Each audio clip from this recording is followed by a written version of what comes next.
Здравствуйте, уважаемые участники. Позвольте поприветствовать вас от имени Института развития туризма в вебинаре на тему «Преимущества, развития экотуризма и лучшие практики для реализации экотуризма с высокой рентабельностью инвестиций». И благодарю всех за проявленное внимание и участие в нашем вебинаре. Организаторами сегодняшнего вебинара являются Институт развития туризма и Международное общество экотуризма. Надеемся, что международные практики и опыты спикеров по развитию экотуризма будут полезны вам в процессе дальнейшей работы и станут основой для создания новых проектов и их запуска.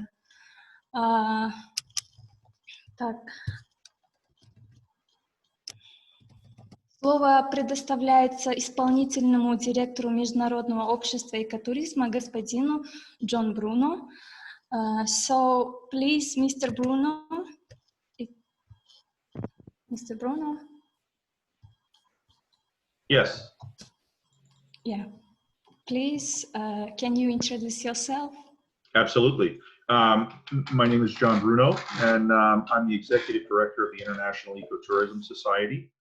I've been the Executive Director for quite some time.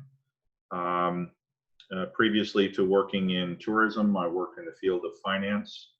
I worked for some of the largest finance houses in New York and changed careers, and I'm now working in sustainable development, have been for quite some time. I've worked all over the world and been fortunate enough to be invited to speak all over the world and share my particular area of expertise, which is development, sustainable development finance and travel finance. We have, before I let anyone else speak, I want to say this is the second roundtable that we've been fortunate enough to do with our host here, and again, we're very fortunate to have with us some of the I will say finest colleagues and friends of mine personally, but also experts in the world. Mr. Murtaza Calendar is certainly unique in today's experience because he's actually built a travel company, so he knows exactly what it's like on the ground, but he's also a thought leader in the industry. Recently, during COVID times, he has been having seminars of his own, very similar to this one, but attended by sometimes as many as 1 in 2,000 people. So he has done a lot of work to disseminate information during this time about sustainability, about regrowth, and again is a real leader in our industry. So we're very fortunate to have someone with that expert set here today.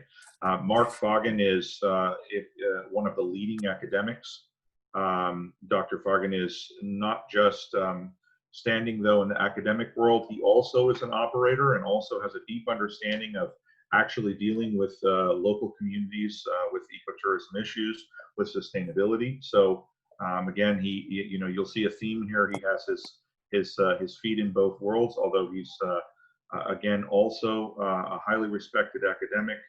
I've seen some of his work, and it is beautiful is the only word for the way that he's working right now and the policies that he's creating. So I'm honored also to be here with him today.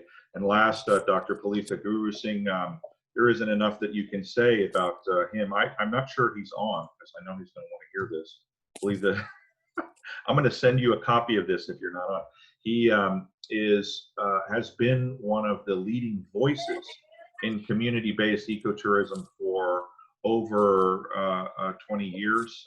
He certainly has been a guide to me and to many others like me. In fact, he just recently helped a young lady who is starting the Ecotourism Canada Foundation based on his guidelines. So I know that he personally is mentoring colleagues all over the world and has a vast treasure trove of experience and knowledge. So I'm very honored not only to be hosted by the Tourism Development Institute, which has as stated goals the growth of sustainable tourism in Uzbekistan, but also fortunate to be included in the company of these experts today.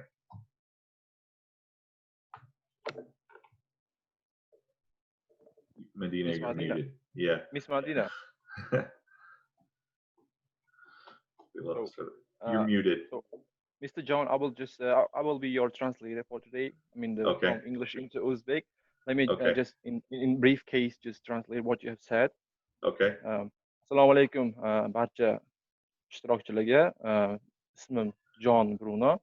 O'sha Amerikadagi moliyaviy Nyu-York shahridagi moliyaviy institutda ishlagan o'sha tajribali inson bo'lganman. Va hozirgi kunda o'z karyeramni o'sha e-biznes va ekoturizm sohasiga bag'ishlaganman. Bu yerdagi spikerlarimiz hammasi Mac Forgan British Columbia University o'sha o'qituvchisi, dotsenti, doktor. Ekoturizm bo'yicha bundan ham katta o'sha ishlarni amalga oshirganlar. Murtaza Kalender o'sha Turkiyadagi travel shop anonsini tashkilotchisi, organizatsiyani tashkilotchisi va doktor Palita o'sha Shri Lanka universitetining ekoturizm sohasi bo'yicha foundation o'sha asoschisi hisoblanadi. Stage is yours. Medina, you're muted. I don't know if you're. Can someone let her know? Yeah, you may go on with the presentation. Oh, sure. Okay. So I'm going to, if everybody's ready, I'm going to share my screen. Yeah.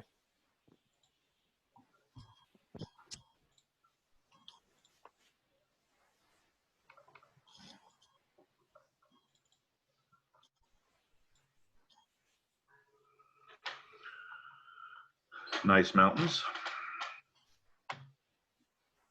So the first thing that I want to talk about, and I'm not going to dwell a lot on the definition of ecotourism or on Thai's activities, because I know Murtaza is going to cover some of that later on and speak in more detail about it. But I want to talk about this definition: responsible travel to natural areas that conserves the environment, sustains the well-being of local people, and involves interpretation and education. We have a longer definition, but this one is the one that everyone uses, everyone prints, half the world uses this definition. And I think it's because it is so compact, it's complete, it has everything in it that's important, but it's compact. But the elements that are most important are the conservation, and something that often gets forgotten, the welfare of the local people. So one of the principles that's most important to ecotourism is not simply, as they say in Latin, and I don't know if I'm going to give the translator trouble, primum non nuncere, right? First, do no harm. Ecotourism is active harm. Active, when we say we actively work against harm, we actively work for a positive outcome. That's one of the very important principles. When people say, what's the difference between natural tourism and ecotourism? We're the oldest and largest ecotourism society, founded in 1990. We have 15,000 members in over 190 countries and territories, depending on what you think of as a country. It's actually over 195 now. I want to talk a bit about, pardon me, I want to talk about a bit about the travel industry as a business and why this is so important. Depending on how you consider and how you calculate it, travel is either the largest industry in the world or the fourth largest industry in the world. And by the way, should I be pausing for translation? Just let me know that.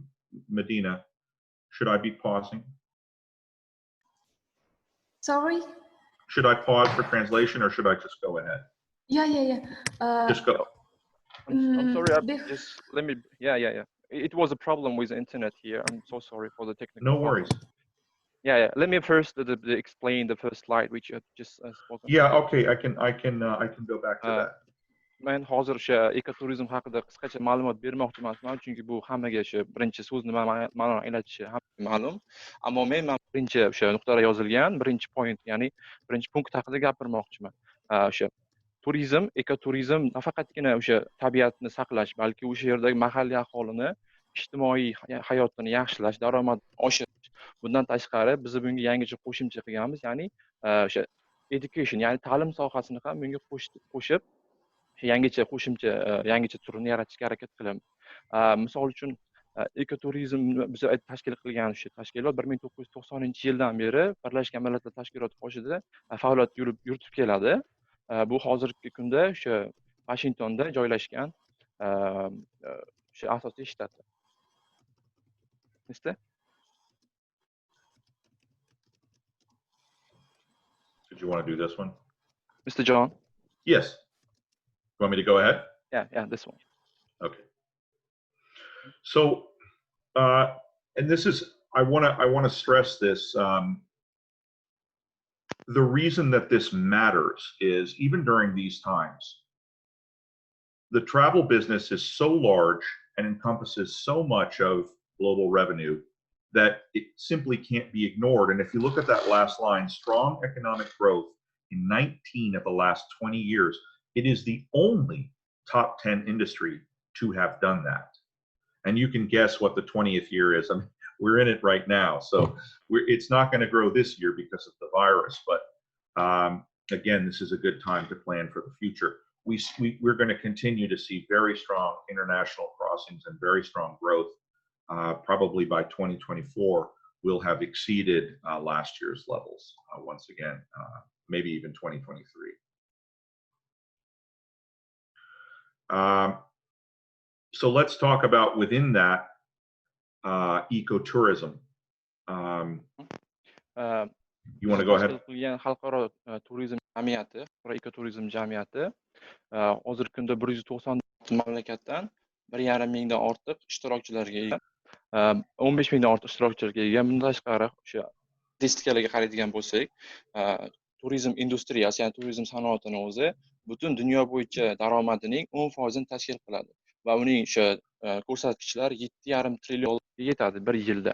Ammo bu yil 2020 shu pandemiya tufayli bu darajaga yetmaymiz, baribir sayohatga qirgan. Bundan tashqari o'sha bu turizm sohasida 110 milliondan ortiq ish o'rinlari yaratilgan, ya'ni 110 milliondan ortiq odam ish bilan ta'minlangan. Bu umumiy jihatdan dunyodagi ish o'rinlarining 3-7% ga to'g'ri keladi.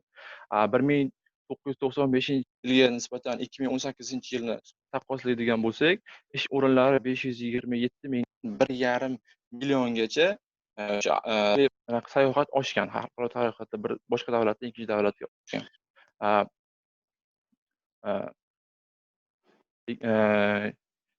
19-20-yilda GDPni ham eng katta nimasi turizm sohasiga to'g'ri keladi. I think it's important to note that ecotourism is being adopted now by this. It actually is. It says here 90 nations. It's now over 100. It's being adopted by half the nations of the world. So we know that the growth has been phenomenal. I'm sure Palitha can tell you, of all of us having been in the field the longest, what it was like. But I can tell you in 2007, it only represented 3% of global travel. The growth has been absolutely astonishing. And now ecotourism is the preferred travel experience for many of the conservation NCOs like IUCN, WWF. They think of ecotourism as a partner, not the way they think of other types of tourism. So it's very positive in terms of conservation and in terms of net community effect. The key line here is that 71% of people under 30 say sustainable travel is a priority. 71%. And not too much lower when it comes to people over 30, right? So we're seeing a sea change in the way that people travel. If you want to go ahead and translate. Yeah. Mister, is it audible, my speech, or is there any kind of problem with my microphone? No, I can hear you just fine. I can hear you just fine. Yeah, good. Xo'p, o'sha ekoturizm o'sha eng 30 yil ichida juda ham katta qadamlar bilan rivojlanib ketdi. Dunyo bo'yicha 90 dan ortiq mamlakat milliy ham xalqaro ekoturizm yo'nalishlarini shakllantirgan. Ekoturizm boshqa turizm sohalariga nisbatan o'zining eng katta rivojlanganligi bilan ajralib turadi. Juda tez, qisqa vaqt ichida juda katta miqyosda rivojlanib ketgan. Hozirgi kunda o'sha 10 milliondan ortiq har yili 10 milliondan ortiq o'sha sayohatchilar dunyo bo'ylab ekoturizm hududlariga tashrif buyuradi va o'sha oxirgi yilda 30% gacha ekoturizmga o'sha bo'lgan talab oshgan. Ya'ni 30% gacha talab yana ham ko'paygan ekoturizmga bo'lgan. Va 71% o'sha odam 71% odam ekoturizmni juda ham o'sha qulay turizm yo'nalishi sifatida tanlagan so'rovnomalarda. Mister? Unfortunately, as you can see, COVID is going to affect tourism very strongly this year. We look for 40 to 60% loss in revenue, and that is a figure of about 2 trillion USD globally, an unimaginable sum lost just from tourism. It'll cause a hiring gap, questions about future viability, loss of funds for conservation. We're seeing lots of articles about conservation in Africa being negatively affected because there simply isn't the revenue, because they were depending on ecotourism for that revenue. That tells you how critical ecotourism is to sustainable economies. And the travel business overall, we think will be down until, in other words, below 2019 levels until at least 2022. Go ahead and translate if you'd like. O'sha 2020-yilda pandemiya tufayli o'sha daromad, ya'ni turizm sohasidagi daromad 40% dan 60% gacha juda ham tushib ketishi mumkin. Bu raqamlarda hisoblaydigan bo'lsak, o'sha butun dunyo miqyosida 2 trillion AQSh dollari miqyosida tushib ketadi. Bundan tashqari bitiruvchilar, yangi ishga kirishni xohlaydiganlar va bo'sh ish o'rinlari xohlaydiganlar uchun ham ancha yo'qotish va taqiqlar bo'ladi, ya'ni bo'sh ish o'rinlari yaratilmaydi. Bu bundan tashqari o'sha kelajakdagi o'sha industriya, ya'ni turizm sohasini ham yangicha kelajakdagi qadamlarni ancha cheklab qo'yadi. Bundan tashqari o'sha ancha daromad fundinglar, ya'ni daromadda qisqaradi. Ayniqsa bu Afrika mamlakatlari juda ham bilinadi, chunki Afrika qashshoq davlat bo'lganligi tufayli ko'proq o'sha tabiatidan, ekoturizmdan ko'proq daromad olgan. Ammo bu yil o'sha pandemiya tufayli ularda ham anchagina yo'qotish bo'ladi va daromad qisqaradi. Bundan tashqari qarzdorlik oshadi va biznes sayohat 2022-yilgacha juda ham past darajada turadi. Mister? Against that backdrop, why is ecotourism important, and what steps should we take to implement it?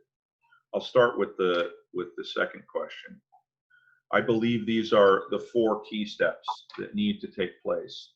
They're not expensive, they're not difficult, but they're very, very important. Create a national ecotourism framework, and that we're already working on. Create an interactive, updated database of sustainable tourism assets of all classes. That means we need to know what's out there, right? It's imperative to know who's offering what they're doing, who they're offering it to. Facilitate international and national visibility for sustainable tourism assets means we need to understand that as a group, we can market more effectively. All of these assets can participate and market more effectively through the best channels, whereas individually, they will not be able to do that. And encourage sustainable investment in the sustainable tourism sector. I don't have time to define sustainable investment, but suffice it to say that we'd like to see investment that keeps money in the country, in the communities, that allows growth in the area, in the regions, in the destinations. In other words, doesn't send money out. That's useless and in this situation, effectively pointless. Men avvalo o'sha ekoturizm nima beradi, nima uchun bizga kerak degan savolga javob bermoqchiman. Birinchi navbatda o'sha ekoturizmni yo'lga qo'yishdan oldin mana bu 4 ta kriteriyaga qarashimiz kerak. Ekoturizm o'sha birinchi navbatda biz o'sha ekoturizm taklif qilayotgan inson yoki mamlakat birinchi navbatda o'sha uni database, ya'ni ma'lumotlar bazasini yaratish kerak. U o'sha elektron tarzda o'sha o'zi taklif qilayotgan hudud haqida ma'lumotlar bazasini yaratib, kim nimaga taklif qilayotganligi, u qanaqa shakldaligini chiroyli tarzda ko'rsatib berish kerak. Ikkinchidan, uni kim taklif qilayotganligi, ya'ni alohida individual tarafdami yoki davlat tomonidan yoki har xil gruppa qilib aytganda tashkilot tomonidan taklif qilinayotganligi. Ya'ni milliy darajada shularni rivojlantirish kerak va oxirgisida bu investitsiya kiritish, ya'ni o'sha o'zini yurtida ekoturizmni rivojlantirish uchun mahalliy o'sha davlat tashkilotlar tomonidan investitsiya kiritilishi kerak. Tashqi davlatlarga emas, aynan o'zini yurtiga va shunda rivojlanish oldinroq bo'ladi. Mister? And this is the important thing. Post-COVID, what do people want? What do travelers want? What do the travelers that are doing the most spending, what are they looking for? This is from several different data sources. This includes China, Europe, and North America. They want outdoor travel. That's not a surprise. They've been missing being outdoors. They want small groups. They don't want to be put with a lot of people. That makes sense, I'm sure. They want a well-executed safety plan and operation. In other words, they want to see that operators are taking care to understand this virus and how they can protect against it. But the important piece in here is 70% of travelers are planning for travel as soon as they can. They really want to get back out there and travel. There's a large pent-up demand. Airline search data is up pre-COVID. But I think what you'll see, this was a trend that was already growing, but now it's going to grow faster. Travelers will value people more highly than they did before. They're looking to connect, right? We've been separated from each other around the world, so people will want to forge a connection. They already were going in that direction, but now we'll see that trend intensify. They want to connect, and that doesn't just mean with people. They want to connect with nature. They want to connect with their surroundings. They want to connect with culture. They want to feel human again, you know, after having been quarantined. Eng muhim qismi shuki, hozir prezentatsiyadan, ya'ni bu koronavirusdan keyin qanaqa darajada turizm rivojlanadi, nimani odamlar xohlaydi koronavirus pandemiyadan keyin. Birinchi navbatda odamlar o'sha sayohat qilishni, asosan bu Xitoy, Yevropa va o'sha Shimoliy Amerika davlatlari hududidagi mamlakat aholilari bular sohillarga, tabiatga, ekoturistik joylarga borishni birinchi navbatda xohlashadi, ya'ni tashqarida. Ikkinchidan, avvalambor bu hammamizga ma'lum, hozir hamma o'zini alohida izolyatsiya qilishga o'tgan, katta guruhlardagi katta guruh bo'lgan sayohatlar bekor qilinadi. Hamma individual tarzda yoki 1-2 kishidan iborat bo'lgan guruhlarda sayohat qiladi. Bundan tashqari juda ham katta darajada yuqori o'rindagi xavfsizlik bilan ta'minlanishi kerak. Sayohatchilar bunga e'tibor qaratishimiz kerak. Bundan tashqari 70% sayohatchilar hozir o'sha imkon boricha tezroq sayohatlarni yana qaytib boshlashlarini kutib turishmoqda. Bundan tashqari biz yutadigan tomonimiz shundaki, sayohatchilar muloqot qilishni xohlaydi. Muloqot qilganda, ya'ni qanaqa tabiat bilan va insonlar bilan tezroq muloqot qilishni xohlaydi. Hamma izolyatsiyada zerikib, o'sha hozir hamma muloqot qilishga ishtiyoqmand bo'lib turibdi. Mister? That brings us to the advantages of ecotourism. Medina, if you could you group mute and iltimos just hamma mikrofonni o'chirib qo'ysa, iltimos hammalar xalaqit beryapsizlar, eshitilmayapti bizga. Gapirganda sizlarning ovozlaringiz eshitilyapti. Mikrofonni o'chirib qo'yinglar. Meniki eshitilyaptimi? Ha, o'chirib qo'ying iltimos. Uzr, Jahongir aka, sizniki eshitilyapti, adashmasam. Iltimos, hurmatli ishtirokchilar, mikrofonlaringizni o'chirib qo'ysangizlar, agar savollaringiz bo'lsa, webinar oxirida savollar bersangizlar, spikerlarimiz javob berishadi. Tushunganingiz uchun rahmat. So this brings us to the advantages of ecotourism. Primarily, ecotourism has a low cost to implement. In other words, it doesn't require a lot of investment to an operator to implement ecotourism.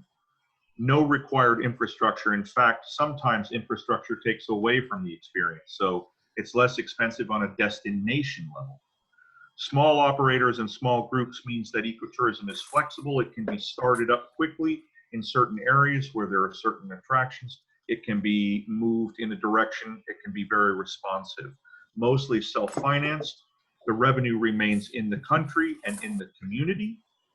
And it's responsive and rapid development. So if you have something that you want to focus on, an area that you want to focus on, it's easier because you can move small vendors in that direction. Travelers don't require luxury, don't want luxury. They want a connection, as I said before. And the amazing thing at the end is that ecotourism travelers spend more. Murtaza will go into that more later, but for now you can see that these assets are key to restarting tourism. This is why ecotourism is so important in terms of coming back, in terms of recovery. Ekoturizmni eng o'sha qulay tomonlarini men sizlarga tushuntirib bermoqchiman. Birinchi navbatda bu narxda, ya'ni ekoturizm sayohat qilish juda ham arzon narxda, ya'ni ortiqcha xarajatlarni talab qilmaydi. Ikkinchidan, ekoturizmni boshlamoqchi bo'lganlarga hech qanaqa infrastruktura kerak emas, ya'ni hech qanaqadir bino qurish yoki nimadir qilish. U tabiatda tayyor. Shundoq borib sayohat boshlab ketish mumkin. Va uchinchisi, bu hech qanaqa katta gruppalardan, katta guruhlardan boshlash shart emas. Kichkina operator guruhlaridan yoki kichkina sayohatchilar guruhidan boshlab ketaverish mumkin. Va keyingisi bu moliyalashtirish, ya'ni o'zi moliyalashtirish mumkin. Qanaqadir subsidiya yoki qanaqadir narsalar olish shart emas uni boshlash uchun. Bundan tashqari, u o'sha hudud, ya'ni boriladigan joy mamlakat ichida joylashgan bo'ladi. Daromadni aylantirib yurish mumkin. Keyingisi o'sha juda ham tez rivojlanib ketish qobiliyatiga ega, ya'ni o'sha daromad birdaniga oshib rivojlanib kengayib ketish mumkin. Keyin eng yaxshi tomonlari ikkitasi, ya'ni birinchisi sayohatchilar o'zlari ya'ni luks sharoit yaratib berishni kutishmaydi. U tabiatda dam olish xohlashadi. Qanaqadir zo'r bezatilgan mehmonxonalar, luks qanaqadir xonalar xohlashmaydi. Shunchaki tabiatni xohlashadi. Hech qanaqa ortiqcha xarajat bu yoqda ketmaydi. Eng yaxshisi bu sayohatchilar ekoturizmda sayohatchilar ko'proq pul xarajat qilishadi. Sayohat amalga oshirgan kompaniya yoki tur operatori emas, aynan sayohatchilar ko'proq xarajat qilishadi. Bular haqida janob Murtazo keyinchalik tushuntirib beradilar kengroq. Mister? What we're looking at is required development roles. And these are roles for an ecotourism team, optimal roles that we've looked at hundreds of projects all over the world that have been successful and projects that have been unsuccessful to determine why the ones that were unsuccessful.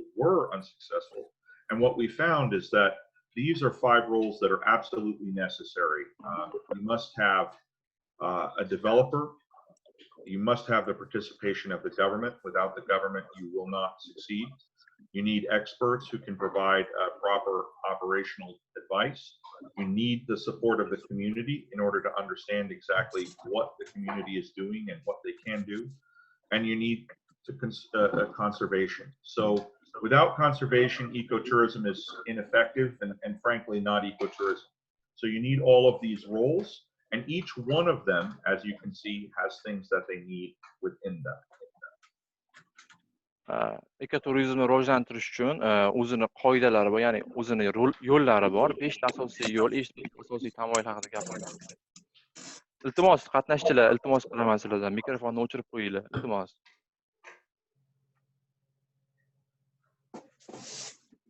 Juda ham xalaqit beryapsizlar, iltimos.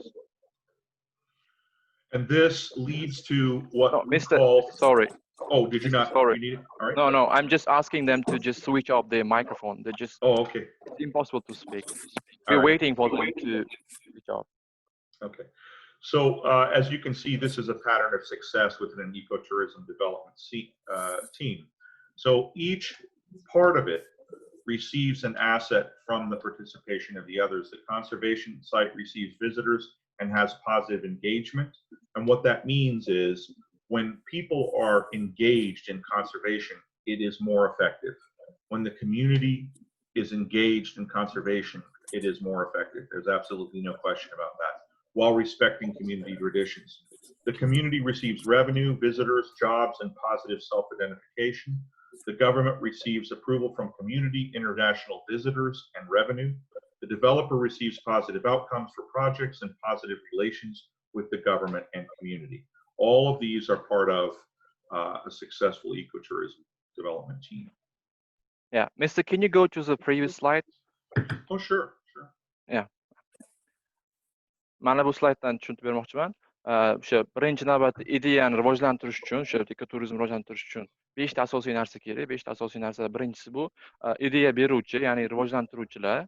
Bunda ular o'sha o'zlarining proyektlarini, kelajakdagi o'sha qanaqa ko'rinishlari haqida o'sha ekoturizm hududini o'sha sizlarga proyekt berishadi. Ularning ideyalarni olasiz. Ikkinchisi davlat. Davlat o'sha o'zini hissasini qo'shib ekoturizmni rivojlantirishga katta hissa qo'shadi. Va davlat ko'makchi bo'lishi kerak. Uchinchisi ekspert, ya'ni ekspert o'sha sohada ishlab yurgan, o'sha sohani tushunadigan ekspertlar maslahati kerak. To'rtinchisi bu community, ya'ni mahalliy o'sha aholi kerak. Aholini o'sha stabil investitsiya kiritish uchun, ular bilan o'sha birinchi boshlash uchun aholi kerak. Ularning maslahati ham kerak. Va oxirgisi konservatsiya, ya'ni uni saqlab qolish kerak. Faqatgina turizmni rivojlantirib boravergandan keyin uni tabiiyligini asrab qolmasangiz, keyinchalik ekoturizm hududi bo'lib qolmaydi. Tabiiyligini yo'qotadi. Shunaqa narsalarga e'tibor berish kerak. Mr. Can you go to the next one? Bu ikkinchisi. Mana shu 4 boyagi insonlar nima oladi bundan degan savolga javob berishga harakat qilamiz. Birinchisi, conservationdan, ya'ni konservatsiya qilishdan aholi o'zini birinchi navbatda urf-odatlarini, tabiatini saqlab qoladi. Ikkinchisi community, aholi ya'ni job, ya'ni ish, daromad, qo'shimcha daromad, ya'ni keyin tashrif buyuruvchilar hisobidan o'zining daromadini oshiradi. Davlat ham aholiga bo'lgan ishonchini oshirib oladi, ya'ni aholiga sharoit yaratib beradi, o'zini biznesini yo'lga qo'yish uchun. Bundan tashqari xalqaro tashrif buyuruvchilar, ya'ni turistlar orqasidan o'zining biznesida davlatga daromad oshadi. Developer, ya'ni ideya beruvchilar o'zining ideyasini haqiqatga, hayotga tatbiq qilinganini ko'radi. Ular ham o'sha xalqaro davlat va xalqaro tashkilotlar bilan partnyorlik qilishni boshlaydi. Mister? And finally, we come to the most important part, ecotourism return on investment. And this is I'm going to warn the translator to take some notes because I'm going to expound on these topics here, please. So creates strong indirect value. And what that means is that for every dollar spent within the community, there is a circle of revenue. The revenue moves through the community in an optimal way. It's not like aid. It's not like large-scale investment. It means that at the organic level, the community uses the funds to build itself up.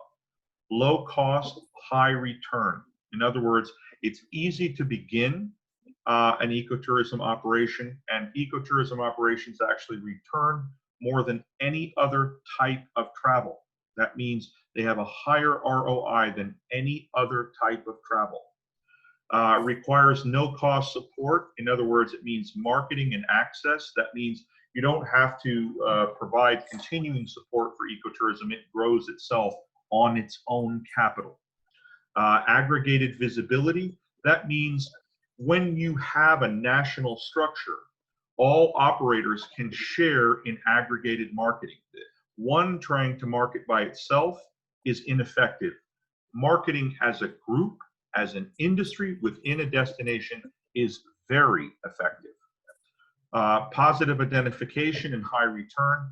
That means that customers, travelers, when they come to a particular destination, are more likely to return when they feel the connection that ecotourism brings to them.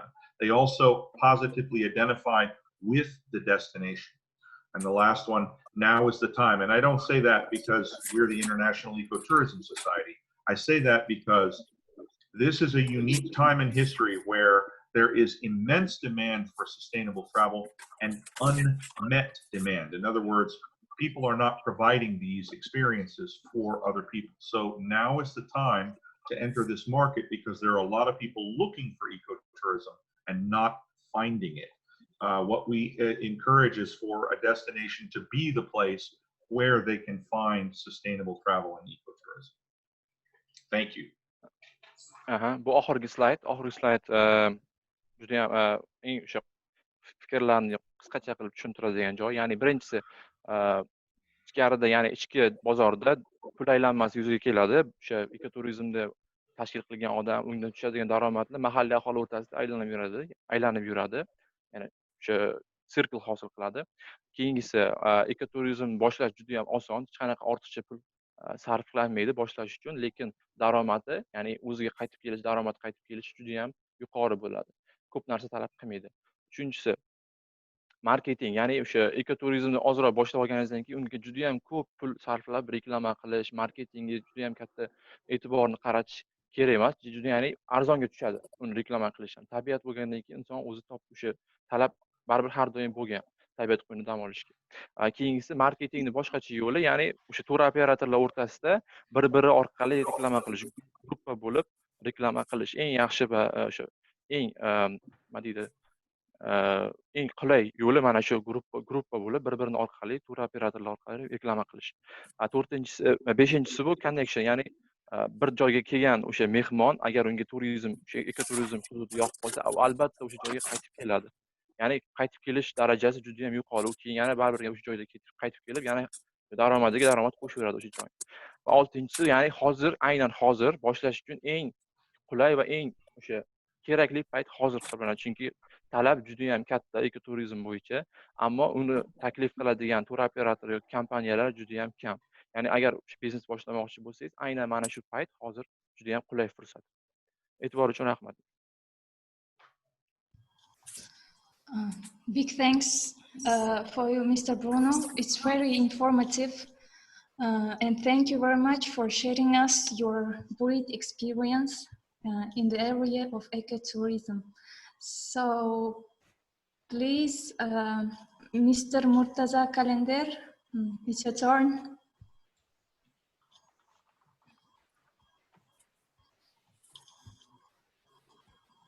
Okay. Yes. Hello, everybody. Yes. Yeah. So nice to see you all here. My name is Murtaza Kalender. I'm the Euro-Asia head chapter of the TIDE. Thanks to John and Madina to invite me to be here. I'm glad to be here. I hope everybody have a great motivation and ready for my presentation. Thank you. Thank you. Okay. John Bruno already do great jobs and the great presentation. Thanks to him. And let me start my presentation. Our target on ecotourism. TIDE, the biggest association in the field that was founded by Mr. John Bruno in 1990 with almost 200 countries and 15,000 active members are involved up to date. In long terms, there are many projects of ours continuous of Asia and Europe, which will be shared with soon. Thanks to John Bruno again, he got great vision 30 years back. Anybody translate or? Yeah. Let me slide by slide translate. So, Mr. Brunoga katta rahmat aytmoqchiman. Mr. Bruno ekoturizm aynan rivojlanishi uchun juda katta hissa qo'shgan inson hisoblanadi. O'sha xalqaro ekoturizm assotsiatsiyasini tuzgan 1990-yilda. Eng katta assotsiatsiya, ekoturizm bo'yicha eng katta assotsiatsiya hisoblanadi yer bo'yicha, dunyoda o'sha Birlashgan Millatlar Tashkiloti qoshidagi. 1990-yilda tuzilgan kompaniyaga, assotsiatsiyaga 15 mingdan ortiq a'zo, 190 mamlakatdan 15 mingdan ortiq a'zolar a'zolik qiladi. Bu asosan o'sha Osiyo va Yevropa mamlakatlaridagi ekoturizmni rivojlantirishga e'tibor qaratadi. Thank you. I also note I have 8 minutes. I try to complete my presentation 8 minutes. So promise it will not take longer, Madina. Okay.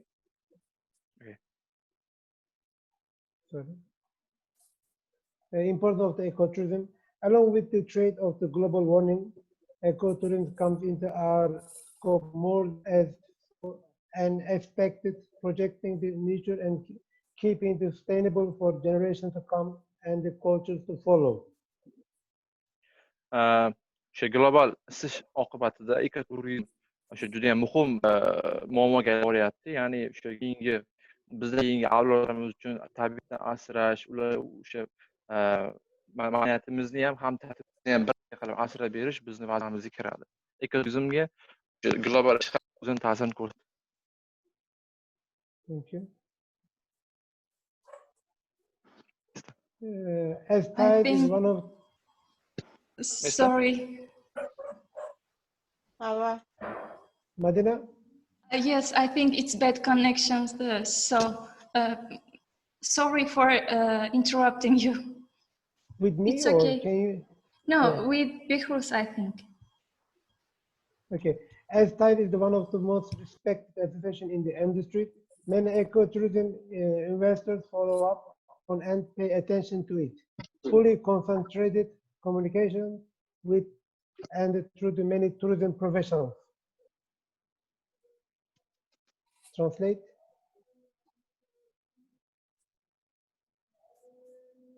If not there, I think I can go next one. Yeah, Madina? Yeah, maybe. Maybe I can go next one. When he comes, I'll come back at number 4. Just a minute. Behrus?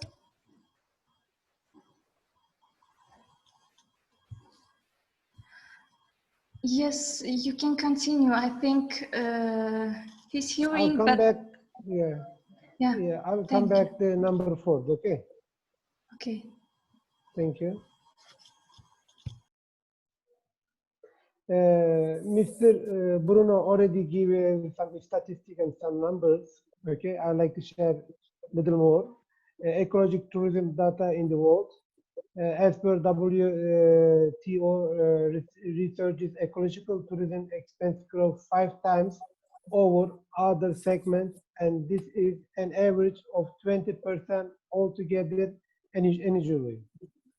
And in line with this global, most tourist sending countries listed as USA, Netherlands, UK, Denmark, Germany, Norway, Australia, Austria, France, Canada, Sweden, New Zealand. Destination relying on ecotourism: South Asia, Costa Rica, Indonesia, Ecuador.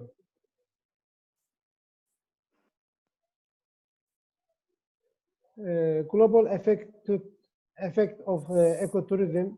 Since 1990, when ecological tourism term was affected, demand has increased by 4 times over the year, as shown on chart below with the trend in touristic destinations. You can see South Africa, Costa Rica, Indonesia, Ecuador.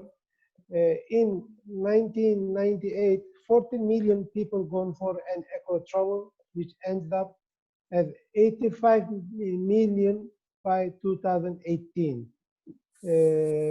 UNWTO declared the fact that nature lovers give ecotourism as both of 3 times over general tourism industry. Besides, ecotourism keep on growing while traditional sector was an out. When he come, I'll stop at Madina, okay? Maybe I will try to translate if you want. Okay? Surely. Yeah. So, should I go number 4 or should I? Labi. Endi uzr, mana uzilib qolishda bo'lyapti internet. Hech qisi yo'q. Tushunamiz. Tarjimada muammo bo'lmayapti. Endi o'zim tarjima qilmoqchi edim. Mana men bu anaqaga qarab, slaydga qarab, xolasangiz tarjimani qilsangiz bo'ladi. Should I go back number 4 for translate, Madina, or should I continue? No, it's okay. I think from this side he will start. Yes, Behrus? 1990-yildan beri ekoturizm 4 baravariga oshgan. O'sha mana bu tablisada ham ko'rishimiz mumkin. Ya'ni bu asosan Janubiy Afrika, Kosta Rika, Indoneziya va Ekvador davlatlarida 1990-yilga va 2018-yilga ekoturizmdan chiqqan daromadlarni solishtirish mumkin.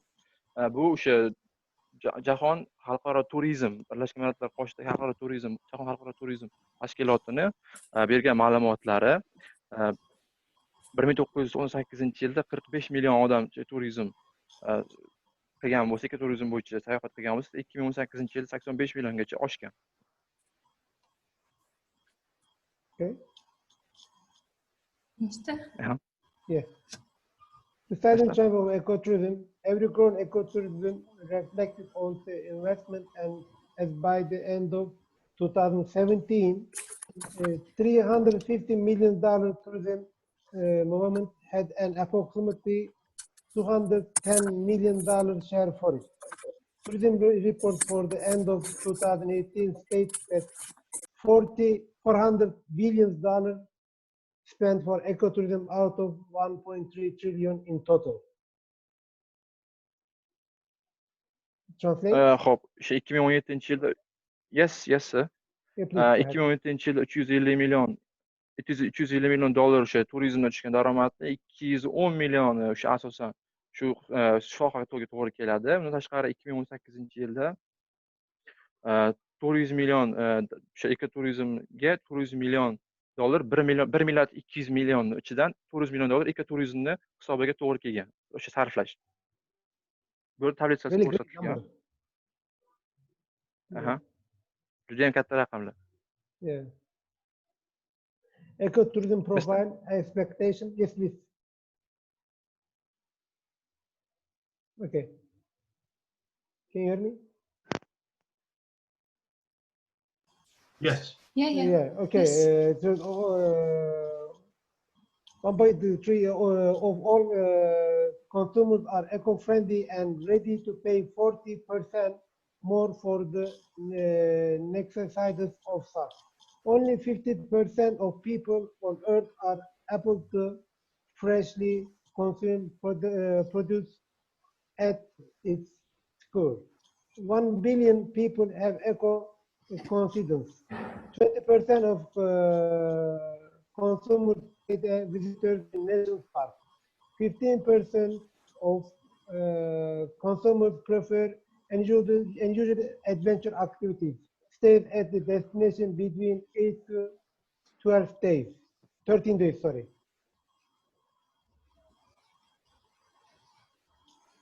Translate? Madina, لبي اشتريته.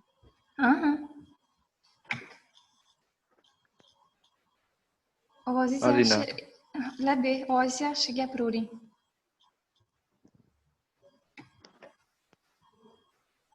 Should I go or wait? I think Men tarjima qilish. that hop, ekoturizm bo'yicha ma'lumotlar va o'sha kutilayotgan natijalar. I'll go the next one maybe. Yeah, I can go the next one. When you come, you can translate. No, I think I will try to translate. Just a minute. So, umuman ready to be 40%dan oshiq umuman zaruriyatlar, o'sha ekoturizmga bo'lgan zaruriyatlar uchdan bir qismini tashkil etadi. Madina, men tarjima qilishga harakat qilib ko'rsam bo'ladimi? Bo'ladi, marhamat. Rahmat. Assalomu alaykum. Hozirgi xaridorlarning 3dan 1 qismi o'sha ekoturizmga qiziqishi bor va mana shu ekoturizmga zarur bo'lgan narsalar uchun 40% yana ko'proq to'lashga tayyordirlar. Atigi 50% odamlar resurslarni o'zini joyida, ya'ni qayerda resurs bo'lsa, o'sha joyga borib, o'sha resursni ishlatib ko'rish imkoniyatiga ega bo'lgan. Keyin 20% xaridorlar milliy bog'larga borish uchun to'lashadi. Sorry, I was just... Yeah, okay. Let me tell you, we did last year the ecologic event in Turkey. Okay, I have also searched, you know, and I have some number. Usually people spend, you know, $2,000 over average, typical tourist enjoy. 26% of them spend over 1,000 to 1,500 US at the destination. Destination performance usually Mediterranean and East-West Black Sea location. Turkey is the 44th on the global scale for the ecotourism.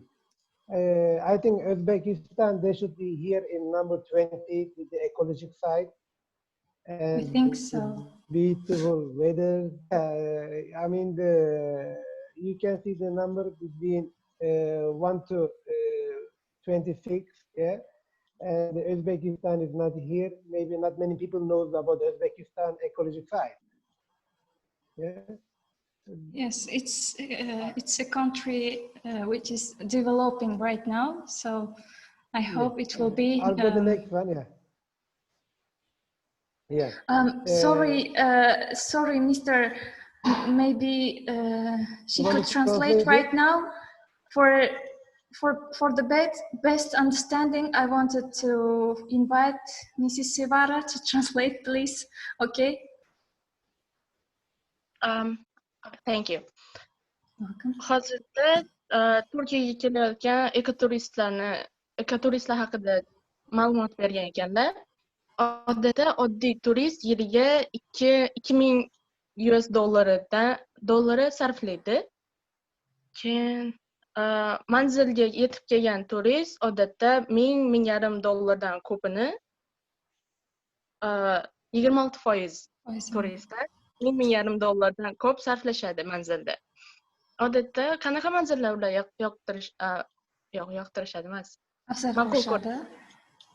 O'rta Yer dengizi atrofi va Sharqiy va G'arbiy Qora dengiz manzilgohlarini yoqtirishadi. Turkiya hozirda ekoturizm bo'yicha 44-o'rinda turibdi. Please also translate this. I'm hoping and I'm wishing to Uzbekistan in number 26. We hope so. With the ecological site. Please translate also this. Biza xohlaymizki, O'zbekiston ham shu yaqin keyingi yaxshi o'rinlarni egallashini shu ekoturizm bo'yicha, Xudo xolasa. Thank you very much for your informative presentation, Mr. Murtaza. I have something more. Yes. Okay, maybe I can go faster than because I know we have 8 minutes. Annual event ESTC. Okay. With the B2B workshop system in place, our members performing in ecotourism field would be connected to the right point of the investment. Sorry, can you clarify what is B2B workshop? B2B workshop means the exhibitors and buyers. You understand? Like company and company. Local tourism company in Uzbekistan and the tour operator in USA, Canada, other countries. We put connecting together like a trade fair. You understand? Tourism fair. We do the workshop. I mean the buyer and the exhibitors. Buyers mean they will promote Uzbekistan, example. I mean, if you do not understand, I can skip this because we have limited time.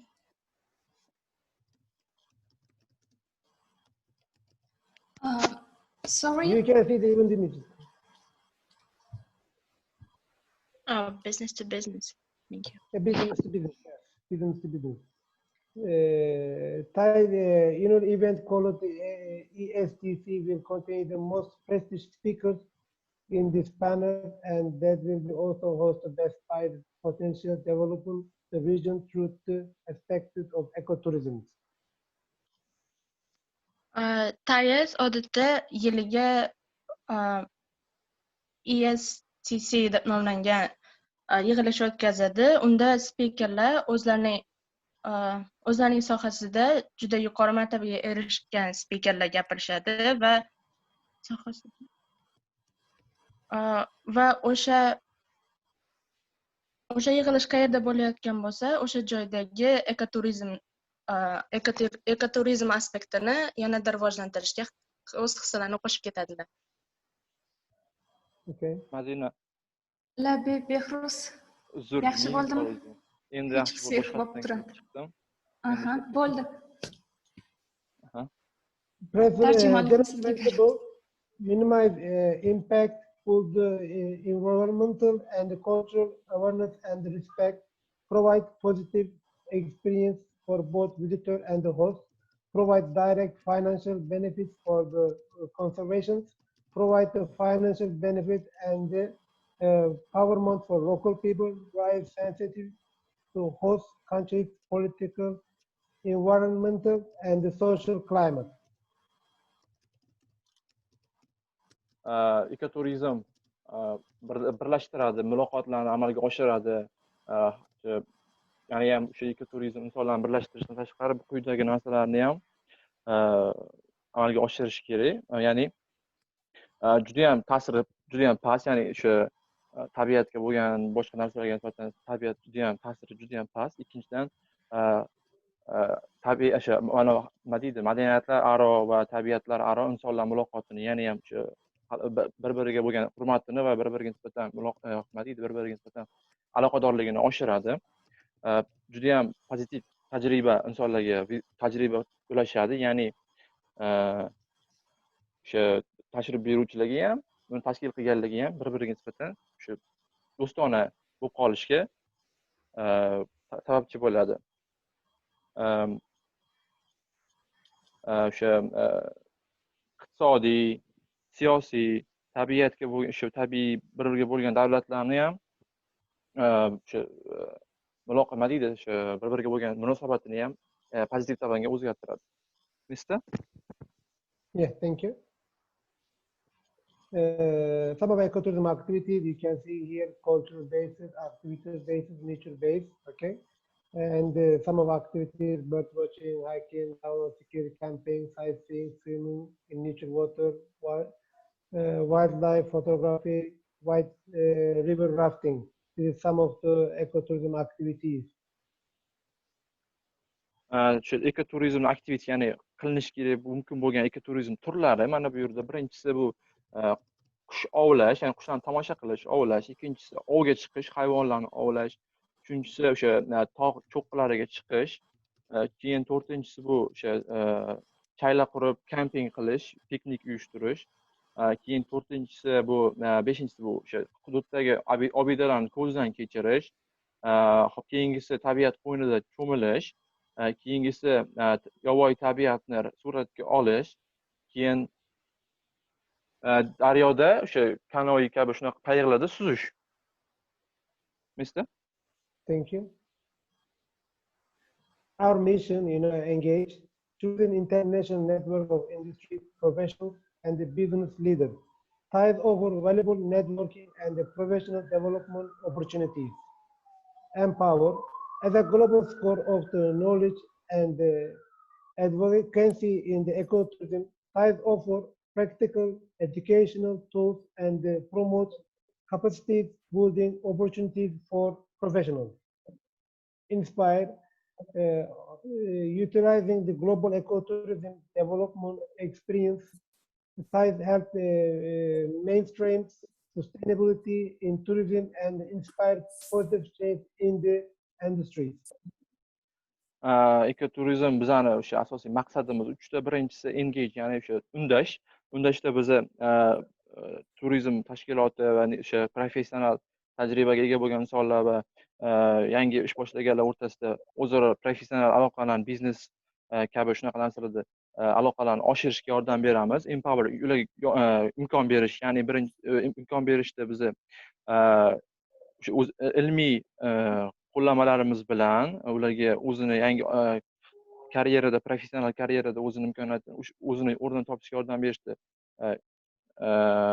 yordam beramiz. Keyin inspire qilib biz ruhlantiramiz, ya'ni xalqaro ekoturizm tajribasini kelib chiqqan holda o'sha industriyaga kirib kelayotganlarga pozitiv o'sha pozitiv taassurot qoldirishga harakat qilib ularni shu narsaga undaymiz. Thank you. Corona pandemic affected on tourism. It has been observed by this pandemic in the pictures that the ecotourism will be the future trend for tourism in generally and for hospitality activities worldwide. Mana bu o'sha koronavirus pandemiyasidan keyin o'sha ko'rib turganingizdek, ekoturizm eng ko'p dunyo bo'yicha eng ko'p talab oshgan va eng ko'p talab qilinadigan turizm sohasi bo'ladi, chunki tabiat ancha o'ziga kelib qoladi va undan tashqari odamlarda ham o'sha ekoturizmni endi rivojlanayotgan payt talab juda ham katta bo'ladi. Thank you. Our upcoming event, annual events to take place in Turkey by 2021 and 2022 in Vietnam, and the future when it's to be determined in the discussion. o'sha keyingi yil shu Turkiya tomonidan uyushtiriladigan tadbir 2021 yilda Turkiyada global ekoturizm tashkilotining tadbiri va 2022 yilda Vyetnamda uyushtirish tashkil qilish rejalashtirilgan va kelajakda biz o'sha Toshkentda ham buni uyushtirish imkonlarini, yo'llarini ko'ramiz. Thank you. Our workshop will be broadcasted in the channel with over 500,000 followers database on social media. Biza o'sha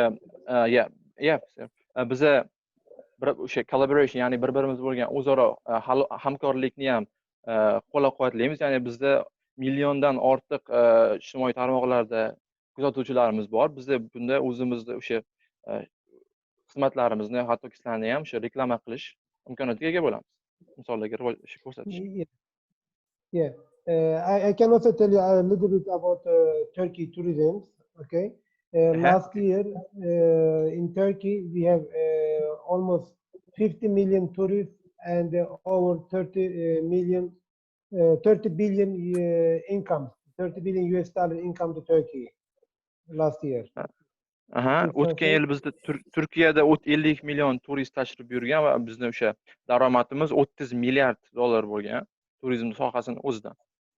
Yeah, our target in 2023 70 million tourists, 70 billion US dollar income. 2023 yilda biz shuni mo'ljallab turamizki, 70 turistlar sonini ham, daromadni ham 70 million va daromadni 70 milliardga oshirish. Turistlarni 70 millionga, daromad 70 milliard dollarga oshirish 2023 yilda mo'ljallangan. Yeah, last 3 weeks I visit Çanakkale, Bodrum, Marmaris, Fethiye and the Black Sea. I mean Black Sea and Aegean side. Please translate. O'tgan yil o'sha Turkiya shaharlari Qora dengiz, Bodrum, Kalakali shaharlariga tashrif buyurdim. I have meeting with governor and mayor. Jonli tarzda o'sha davlat tashkilotdagilar bilan uchrashdim.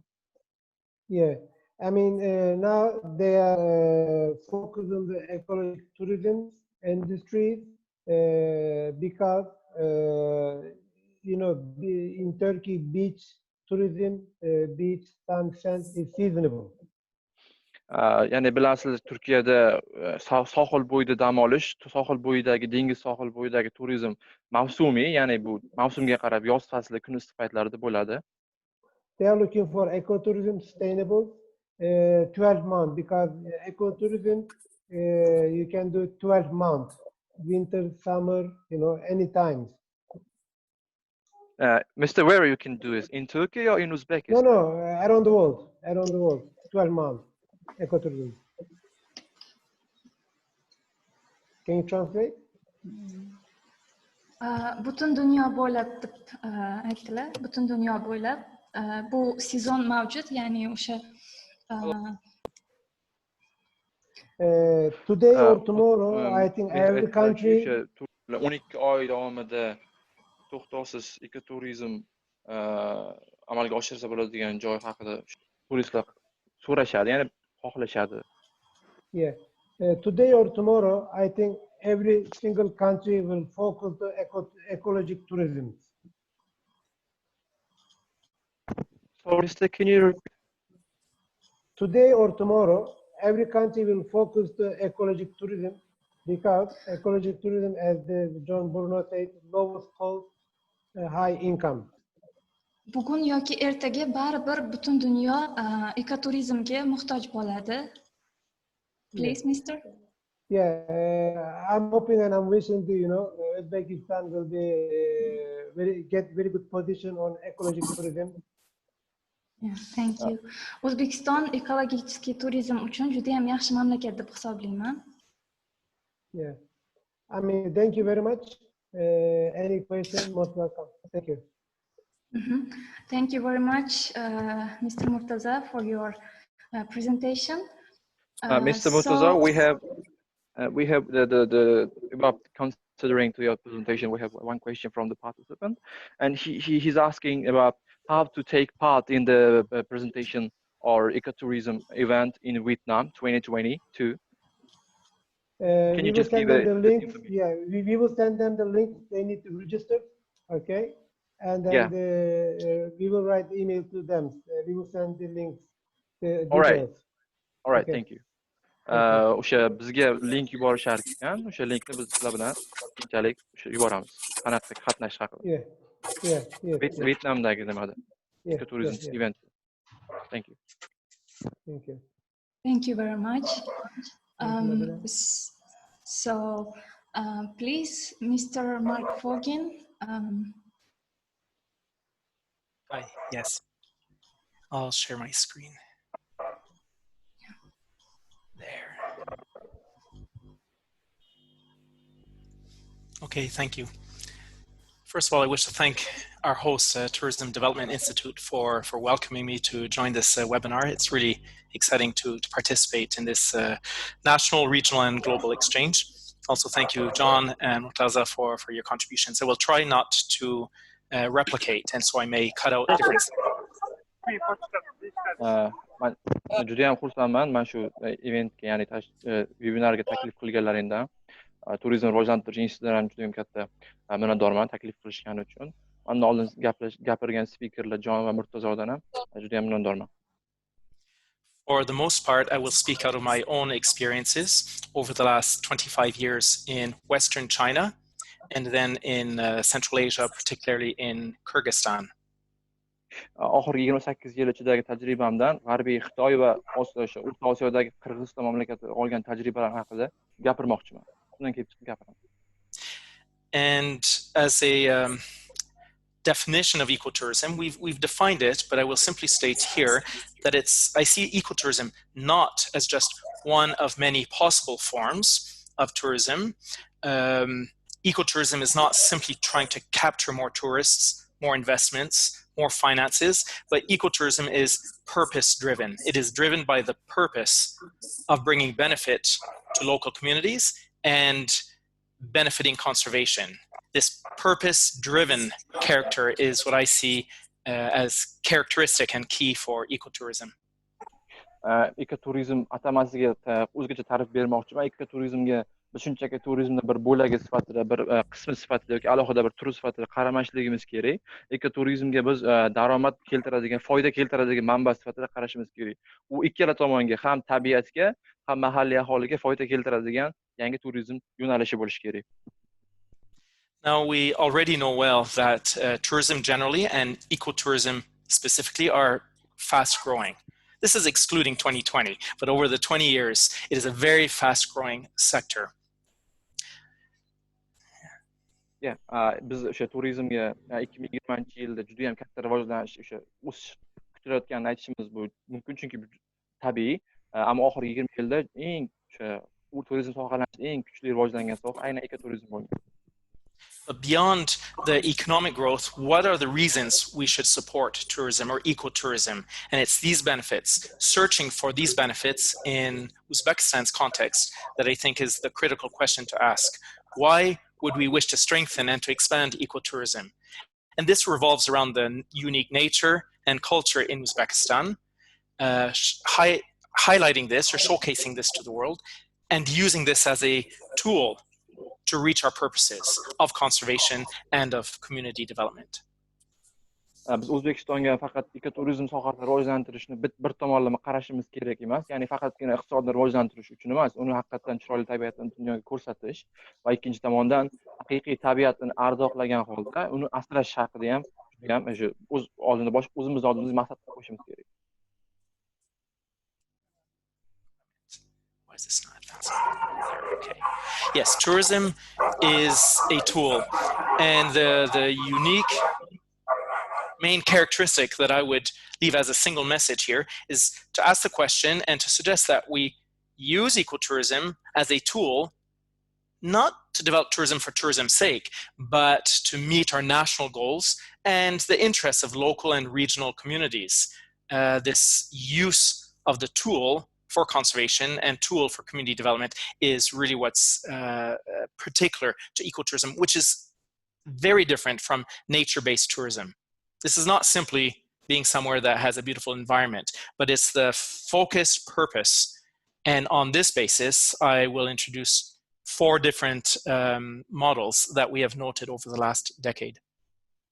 Ekoturizm asosan shakllantirishdan oldin aniq bir maqsad bo'lishi kerak. Aniq maqsad faqat daromad olish uchun yoki tabiatni asrash emas. Ayniqsa o'sha joydagi tabiiy tub aholi bilan ularni maqsadini, ularni xohishidan kelib chiqib ham tashkillashtirish kerak. Balki ularga qanaqadir sharoit yaratib berish, ularni qanaqadir yangi biznes imkoniyatlarini ochishga qaratish kerak. Men hozirgi 4 ta asosiy pointlarda, ya'ni punktlarni tushuntirib beraman. Now, John mentioned 5 elements of an ecotourism development team. It could be of a development team. It could be 5 characteristics or elements of ecotourism as a sector. And the 5th one was having a conservation site. This one is what has become the common character across my last couple of decades engaging with ecotourism, because my first training and primary training is as conservation biologist. So I am both a practitioner, the head of an NGO engaged in community-based conservation, and also an academic, a researcher in matters of sustainability. And from both of these angles, ecotourism in conservation areas or areas of conservation value, that's where I have spent my time. I have brought my NGO, and with my partners, we have been trialing different forms of tourism development. Men o'sha Jon aytganidek, boshida o'zini o'sha ekoturizm 5 asosiy punktini tushuntirib o'tdi. Ularning ichida bittasi bor edi, ya'ni konservatsiya, ya'ni saqlash, tabiatni saqlash. Men o'zimni asosiy o'sha asosiy ilmiy ishlarimni, tadqiqotlarimni oxirgi o'zim asosiy kasbimdan kelib chiqqan holda tabiatni asrovchi biologman. Ana shu sohada o'zimni umrimni o'tkazganman. Tabiatni asrash bo'yicha. In Western China, from 1995 until about 2013, I think it was. So 18 years, I was living in Qinghai province, which is Western China, part of the Tibetan Plateau, high altitude mountains. And what we observed over roughly 20 years was people's livelihood and the sustainable use of the resources, and then the arrival of new nature reserves and then national parks. Looking at the national parks, yeah, please. Ya oxirgi 18 yilda o'sha 2013-yilgacha Xitoyni Qinchai shahrida, ya'ni bu Tibetga yaqin joyda umrimni o'tkazganman. Tabiatni, o'sha tabiiy boyliklar, tabiiy hududlarni ko'rish, inson o'sha yangilarini yaratish, bundan tashqari davomiyligini oshirish, ya'ni borlarini o'sha yana ham davomiyligini oshirish, turizm sohasini yangicha darajagacha ko'tarish kabi narsalarni o'sha ko'rganman. And in vast areas of the high Tibetan grasslands, you have large national park, much wildlife, but low human population density. And the government management authorities' question is, how do we deal with managing and protecting the wildlife and researching it?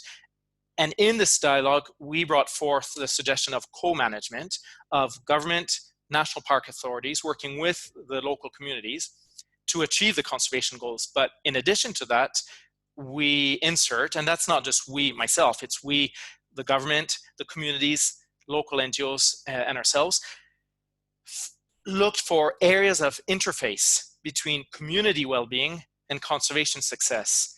And the area of ecotourism is one that flags up very rapidly. O'sha biz men oxirgi o'zim tadqiqotlarimni ko'rganim, o'sha men borgan joyim asosan ham tabiiy yovvoyi tabiat, ya'ni tabiat joylashgan joy va aholi ko'p zid joylashgan joy bo'lgan. O'sha joyning mahalliy hokimiyati oldida turgan, hukumat oldida turgan bitta muammo qanaqa qilib ham aholini yashashini ta'minlash, ham bir paytning o'zi tabiatni ham asrab qolish. Bilamizki, shu aholi tabiatga zarar yetkazib qo'yishi mumkin.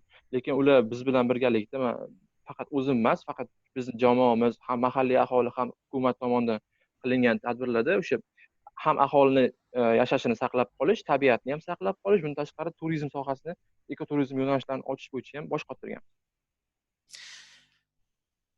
As we began our work with the national park, this was under our NGO, but then an offshoot, a secondary entity was created in the last 10 years, Horseback Planet Society, and this is focusing particularly on developing tourism with local community members, working with the assets that they have, what they value within their culture, and the horse was selected as the means of movement, of locomotion, of transporting from A to B, also a way of appreciating the environment. And over the last 5-6 years particularly, we've seen a natural growth of individual household enterprises, sometimes 2 or 3 people involved, sometimes 5 or 6 involved. But now there's a network of approximately, I think, 15 different communities under this Horseback Planet Society that are encouraging each other, exchanging experiences. And at different times, we come together in workshops to bring capacity building in different service industry skills, in health and safety, also in new activities beyond horse riding. This can include bird watching, appreciation of nature. It can include trekking, interpretation, many different things, but activities beyond just horse riding. The vibrancy or the excitement that comes from the network of different communities and households is what has really been attractive for new members to join. And I see this as a model that could be replicated in other places. Certainly, we have seen it in Kyrgyzstan, and I believe elements of this could be very, very attractive and interesting for Uzbekistan. Men o'zim shu tajribam davomida biz shuni yangicha sifatida kiritganmizki, ya'ni tog'li hudud bo'lganligi uchun va A nuqtadan B nuqtaga yurish uchun biz otlardan foydalanganmiz va bundan tashqari otda yurib tabiatni ko'rsatish, tabiatni sayr qildirish va shu orqali turizmni rivojlantirishni biz shu yo'lga qo'yganmiz. Bunda boshida bizda 3-4 ta oilalar o'sha bu narsaga rozi bo'lgan, ammo keyinchalik 10-15 ta darajaga yetgan. Ya'ni o'zida o'sha ot bilan bo'lib mahalliy aholi tomonidan ot bilan sayr qildiradi. Bu narsani men o'sha Qirg'izistonda bo'lganimda ham ko'rganman, ya'ni tog'li hudud bo'lgani uchun sizga o'sha boshqa davlatlarda ham bu narsani qilsa bo'ladi, bizda ham O'zbekistonda ham qilsa bo'ladi degan ma'noda aytishyapti. O'sha otda yurish, otda sayr qildirish, tabiat qo'ynida otda yurish va bundan tashqari o'sha qushlarni tomosha qilish, ov, keyin boshqa tog' hududlarda o'tirish, dam olish kabi narsalarni keyinchalik qo'shsa bo'ladi. So in China, we began from the establishment of protected areas and found ways of engaging with communities. In Kyrgyzstan, we started the other way around, started with communities who already had come together, had mobilized, and were engaged as groups, usually through a village-based association. They were engaged in environmental conservation. These are associations of people, usually 12 to 15 different households, where the man of the household in the past has been a poacher, illegal hunter. But now they have taken their skills and transformed or refocused their attention with their skills on nature conservation, monitoring the environment, doing anti-poaching work, researching different wildlife species. And when we came along working with ilmiy-tadqiqot Foundation, they introduced us to the dozen different communities in the region. What we could inject is a balancing financial mechanism through ecotourism, where ecotourism is consistent with the conservation purposes of the association and vice versa. So we gain, I believe, a great partnership if we can work with communities that value the environment and are actively engaged there. Let's bring in our ecotourism approach and be partners by supporting these associations or these communities over and above many others who don't have any direct conservation work. They may be responsible, they may not drop plastic, but there's not this strong conservation action. If we can focus our ecotourism attention to communities that have a conservation ethic strongly in place and help them bring the socio-economic side, this makes a beautiful package and becomes a model that can flourish and replicate.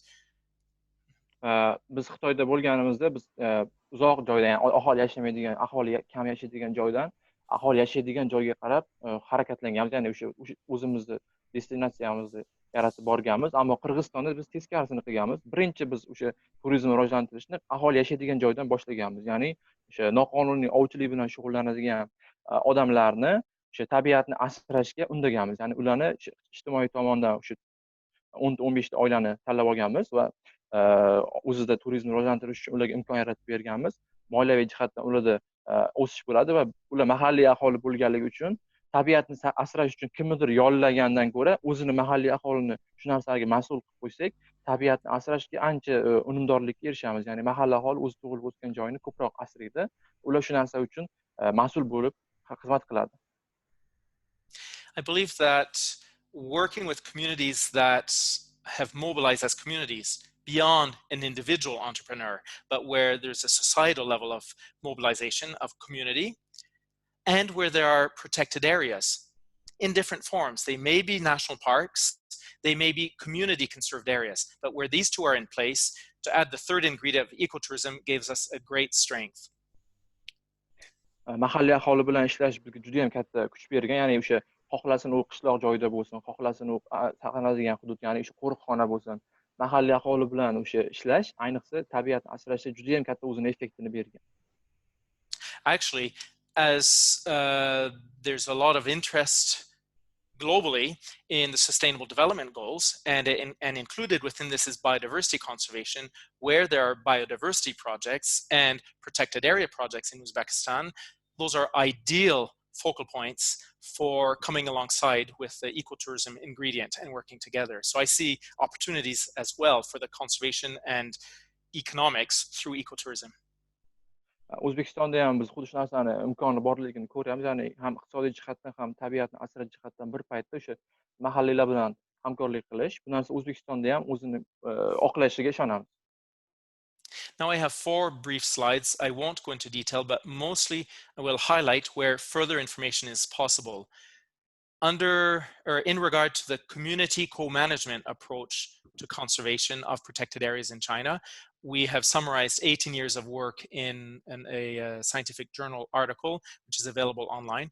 And if, Medina, it's possible to share this presentation with the group or anyone who wants, you are free to share. Within the PowerPoint, it is always possible to click the image and it brings you to the document online. So this PowerPoint is actually a resource. Thank you very much. 18 yillik tajribamiz mobaynida bitta shu maqola yozganmiz. Maqolani biz keyinchalik o'sha gruppaga tashlaymiz. Qanaqa qilib o'sha ekoturizmni saqlashni boshlash haqida. In regard to the development of the horse riding based tourism with a network first of Tibetan entrepreneurs, this has grown in China to colleagues from 4 different provinces, Mongolians, Kazakhs, Tibetans as well. And from 3 years ago, my Chinese and Tibetan colleagues have been working with me to come into Kyrgyzstan as well. Here we have summarized much of the experience in a document published just this month. Also, there are a couple of different videos, 5-minute introductory visuals about how this looks in practice. Ot minib sayohatni rivojlantirish, ot sayohatni turizmni rivojlantirish bo'yicha biz shu Tibetdagi qozoqlar, xitoyliklar va tibetliklar, mahalliy tibetliklar bilan qilgan tajribalarimiz haqida, o'sha biznes tadbirkorlar bilan qilgan tajribalarimiz haqida biz artiklimiz, ya'ni maqolamiz yozilgan. Undan tashqari mana 5 minut va 3 minutlik videolarimizda ham o'sha qanaqa qilib biz shu narsani boshlaganimiz, amalga oshirganimiz haqida ko'rsatilgan.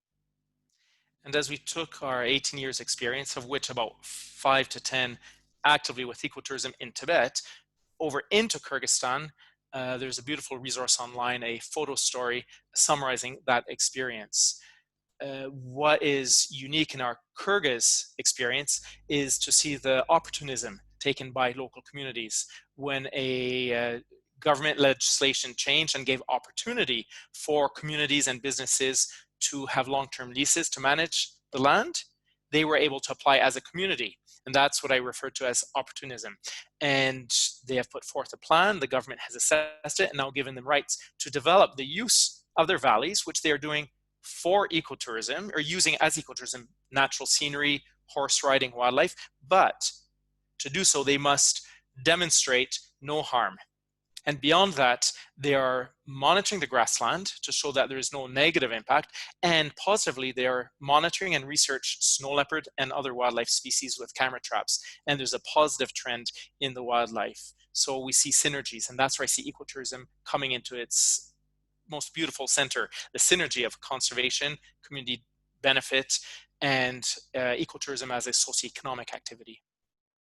Qirg'izistonda olgan Qirg'iziston tajribasi juda ham o'zini alohidaligi bilan ajralib turadi, chunki bu paytda biz endi shu narsani boshlaganda davlat aholiga imkon yaratadi, ya'ni ularga kredit, lizingga pul berib rivojlanishga imkon beradi, ekoturizmni rivojlantirish. Faqat bitta sharti bo'ladi, ya'ni ular hech qanaqangi o'tlovlarga, yaylovlarga zarar yetkazmaslik kerak. Aksincha, uni monitor qilib turish kerak bo'ladi va shu orqali ular ham o'zini biznesini yo'lga qo'yadi, ham tabiat asraladi, ham mahalliy aholi ish bilan ta'minlanadi. Mana shu narsa biz uni o'sha opportunizm, ya'ni turizm va imkoniyat, opportunity so'zlarini birlashtirib, men o'zimcha opportunizm degan atama bilan atadim. Within Kyrgyzstan, here is a map in the bottom right, and the green areas are the protected areas with which ilmiy Foundation is partnering, but I particularly highlight the 7 or 8 different communities in red, large areas of land where they are conserving. The communities are the managers of that land. They are conserving it. They are conducting wildlife research, monitoring, and protection, and almost all of them are engaging in ecotourism. So that's a fairly significant area of land in some high biodiversity regions. This is a model that is also replicated in Tajikistan, and I see potential to work at this community area-based level.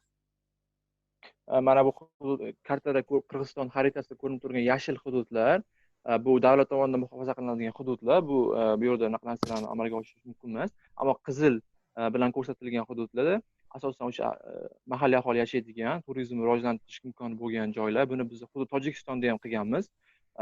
Yer maydonlari o'sha ham aholining yashash tarzi, ham tabiatni ko'rinishida hamma talablarga javob beradigan bo'lgani uchun o'sha qizil hududlarni tanlaganmiz. And the final new element I will introduce or mention is a documentary film that we were able to produce over the last year based on a trip with Chinese colleagues from the Tibetan areas to Kyrgyzstan with our Kyrgyz and several international colleagues. And we have documented the development of ecotourism with the community conservancies and produced this 20-minute documentary, Choose Ecotourism, which also is endorsed by the International Ecotourism Society and Mountain Partnership. This was a pleasure to develop. Pavel Bolshakov, excellent partner, but more so, we also had recognition from the Kyrgyz government for this production.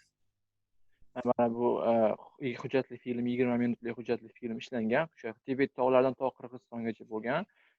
Qirg'izistonda hukumat tomonidan bizga berilgan o'sha ruxsatnomaga asosan o'sha bu xalqaro ekoturizm jamiyat tomonidan ham asosiy o'sha inisiativa bo'lgan. Kinoni dokumental kinoni olishga. Okay, I will say what next. What next is further discussion, further dialogue and exchange.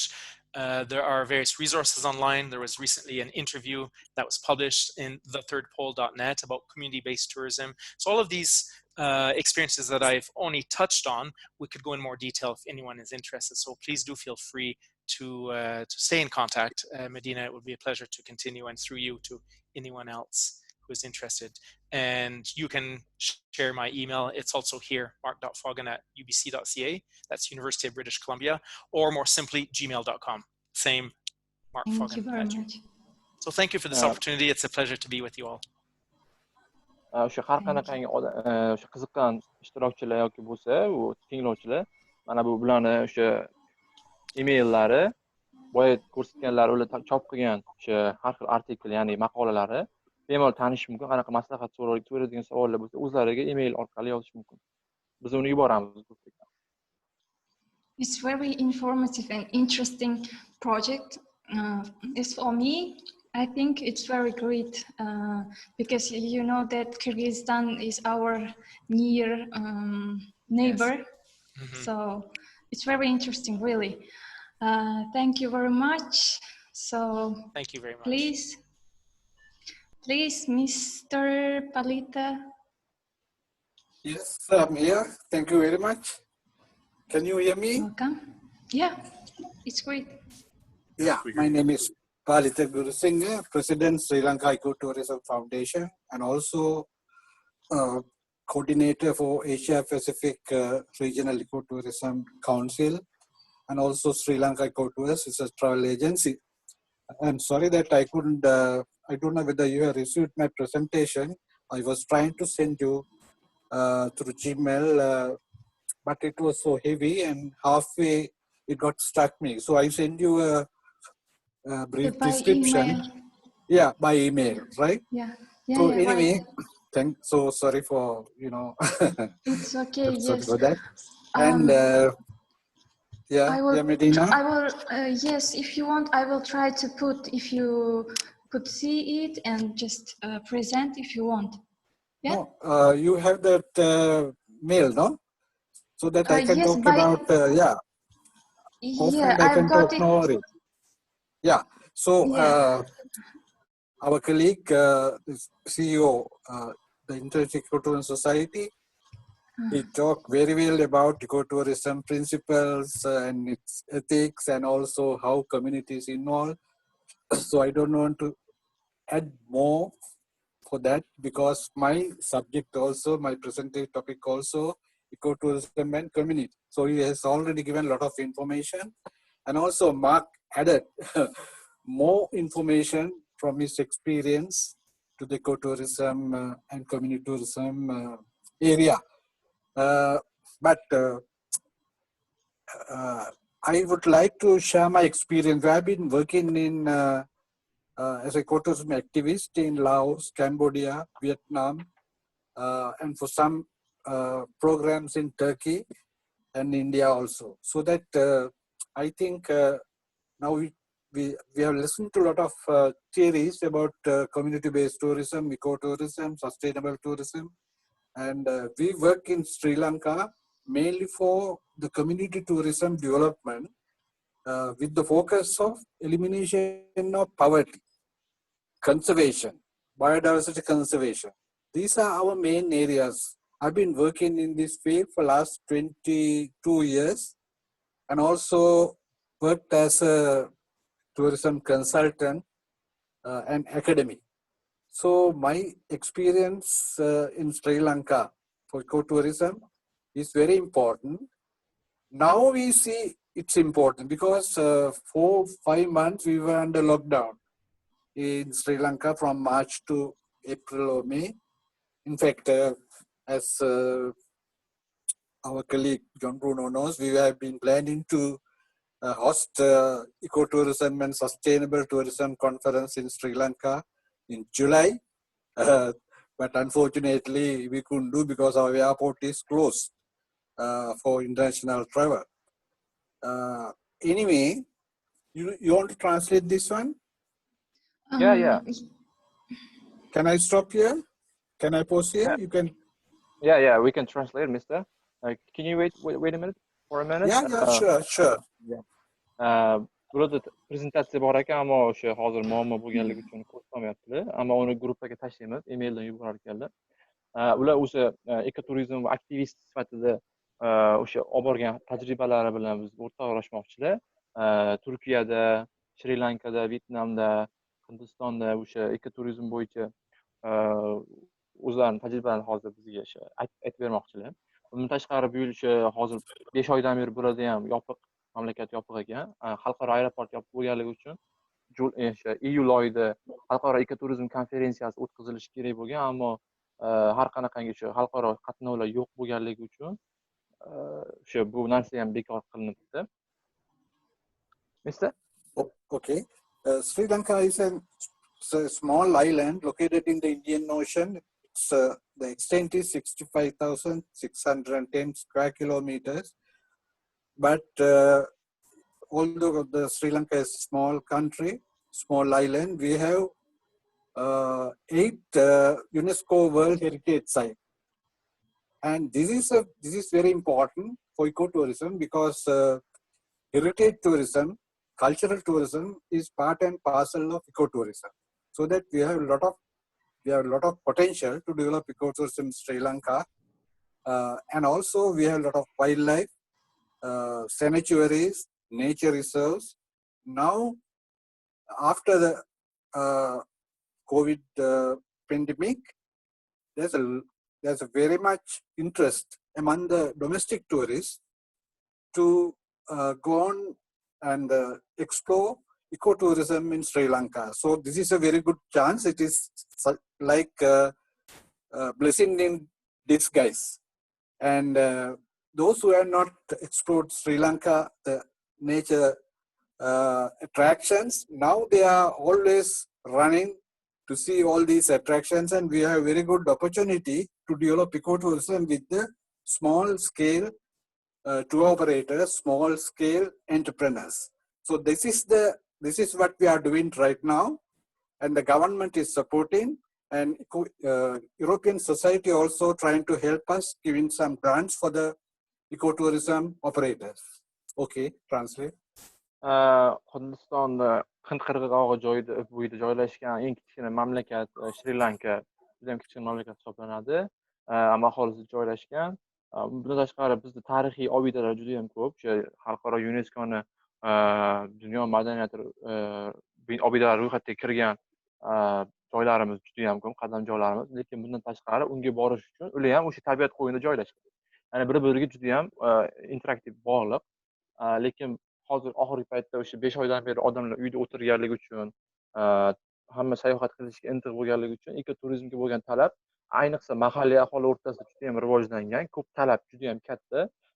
Davlat ham, ya'ni Shri Lanka davlati ham aynan kichik уровеньda, ya'ni birlamchi endi boshlang'ich qismda o'sha boshlang'ich tadbirkorlikni boshlovchi bo'lganlarga ko'mak berib, kreditlar berib, o'sha o'zini biznesini boshlash uchun imkon yaratmoqda. Ekoturizmga bo'lgan talab ham mahalliy aholi o'rtasida hozircha oshgan. Ya'ni hozir eng qulay fursat boshlash uchun yangi biznes. So we are mainly working in the natural areas, especially the wildlife areas, wildlife national parks. We have more than 23 national parks, but unfortunately the community living around the national parks are living below the poverty lines. That is the big problem for us, and also big opportunity for us to promote ecotourism, because we believe ecotourism can assure economic benefits for the poor people, and what we are trying to do is, through ecotourism and the projects, we are trying to minimize or eliminate poverty levels. That is the most important thing. So to do so, we have to mobilize them to do tourism programs, and we are making that opportunity for the rural people of the rural area. Now we have already developed more than 25 community-based tourism programs in Sri Lanka, especially in the dry zone area, and also plantation sector in Sri Lanka. There are many people living under trying conditions, so that ecotourism could help them to bring up their lifestyles and increase their income. So this is the formidable task for us to do through ecotourism. And we are working with the government, Sri Lanka Tourism Development Authority, and other like-minded organizations, NGOs, to help the community to develop their lifestyles and the income levels, and introducing a lot of IGA, income generating activities. So Sri Lanka, that is the experience that we can talk about. We are really practicing ecotourism to helping the people. So otherwise, I mean, ecotourism no meaning if we are not practicing and helping the people to develop their lifestyles and minimize their poverty. And also the conservation of the environment and the biodiversity, that those are the most important things that we consider can do through ecotourism. Okay. Shri Lankani ekoturizmni rivojlantirishda biz asosiy maqsadimiz birinchidan bu aholini qashshoqligini kamaytirish, ya'ni aholi zich joylashgan, ishsizlik darajasi yuqori bo'lgan, aholi daromadi juda ham past bo'lgan hududlarda ekoturizmni, ayniqsa har qanaqangi bo'lsa ham turizmni rivojlantirishga harakat qilyapmiz. Asosan ekoturizm biz ochmoqchi bo'lgan hududlarda aholi kamroq joylashgan, lekin aholi zich joylashgan joylar bu shaharlar. Lekin shunaqa bo'lsa ham biz eng aholi zichroq joylarni tanlashga harakat qilyapmiz. 23 ta bizda hozir mahalliy o'sha milliy park bor, ya'ni tabiat qo'riqlanadigan hududlari bor 23 ta. Va biz o'sha 25 ta hududda aholi uchun joy ochib berdik, ya'ni aholi uchun Rayzan degan area, ya'ni Rayzan degan hududda, bularning viloyati qanaqadir 25 ta aholi turizm boradigan nuqtalarni ochib berdik. Bizning birinchi maqsadimiz ham turizmni rivojlantirish, ham tabiatni asrab qolish, ham aholining daromadini oshirish. Bunda davlat bilan sheriklikda ishlaymiz. Ya'ni Shri Lanka turizm departamenti bilan, Shri Lanka turizm tashkiloti bilan birgalikda davlat va aholi o'rtasida hamkorlik yo'lga qo'yilgan. Mister? Another important area we are working is the gender empowerment for women, because in Sri Lanka, this field is important. This activity is important because most of the people living in the southern part of Sri Lanka, they are doing fisheries industry, and when they go to the sea for fishing, and the ladies in the homes, they are doing most of the ecotourism activities like cottage industries, garment industry, and various other activities to help their families.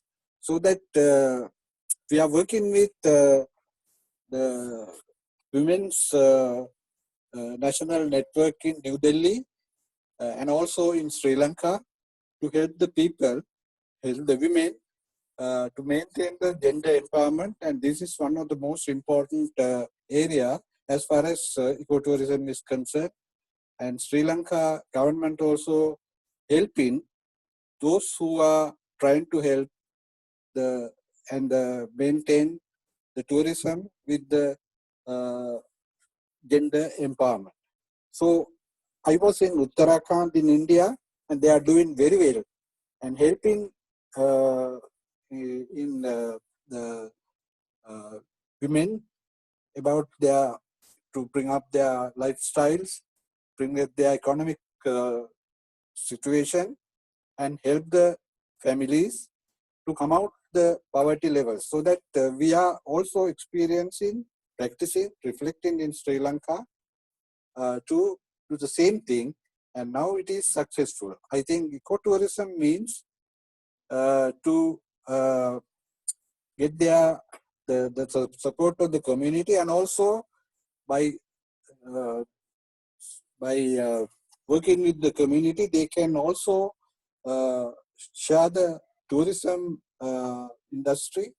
They also can get some income, additional income, not otherwise alternative income from ecotourism. We believe ecotourism is mainly an income generator, alternative income generator, so that if we can make some avenues for the people to involve in tourism, especially in the national park areas, they can work as guides, they can work as jeep drivers, they can work as accommodation providers, so on. So now Sri Lanka is always, after the COVID-19, the government also supporting small-scale tourism. Small-scale tourism means mostly ecotourism in Sri Lanka. So this is a very good opportunity for us to do some work, because we don't have international tourists right now because the airport is closed. And also the big hotels are getting prepared to accept high-end tourists, but they have to stay in 5-star hotels according to the Sri Lanka tourism regulation. Because of the COVID-19, a lot of restrictions, and most of the tourists come to Sri Lanka, they are subject to 14-day quarantine also. So this is the problem, and because of that, Sri Lanka hotels now open, the ecologists, cabanas, camping sites open for domestic tourists, so that they are getting a lot of income. I hope once the airport is open in September, we can get good tourists, but we don't expect big groups. It is out of point now because of the COVID-19. I don't think that we can operate big tour groups like ranging from 40 to 50 or so. We used to do that from India and China. Now it's difficult because they are now looking for healthy, safety tourism. So that it is the ecotourism is the perfect answer because they can stay in small hotels, small homestays, small accommodations, guest houses, and do some yoga, spiritual tourism, meditating, like those things they can do. So people, I mean the international tourists also come into Sri Lanka, they would like to do these activities. So this is good chance for ecotourism. As I told you before, it is a blessing in disguise. Okay.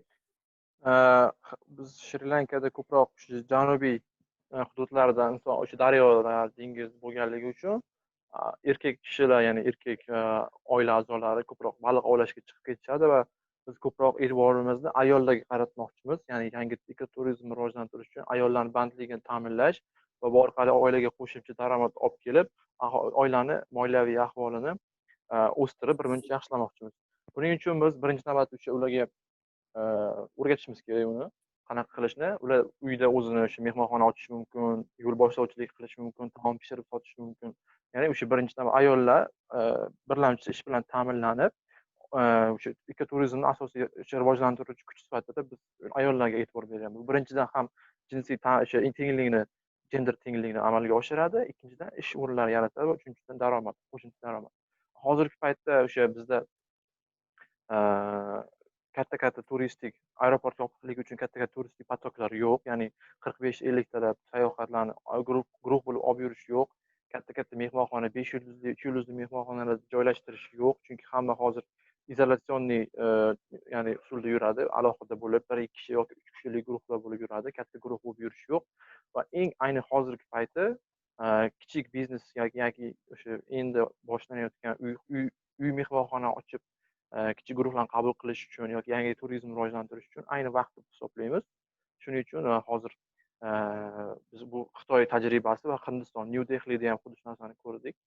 Xitoy va Hindiston tajribasini Shri Lankada amalga oshirmoqchimiz. Kichik guruhlardan iborat turistlarni qabul qilib boshlash. Nesta? Okay, I'm very happy to tell you, amidst the danger of COVID-19 pandemic, we had the general election few days ago in Sri Lanka, and the new cabinet, the ministers are sworn today for the next 5 years.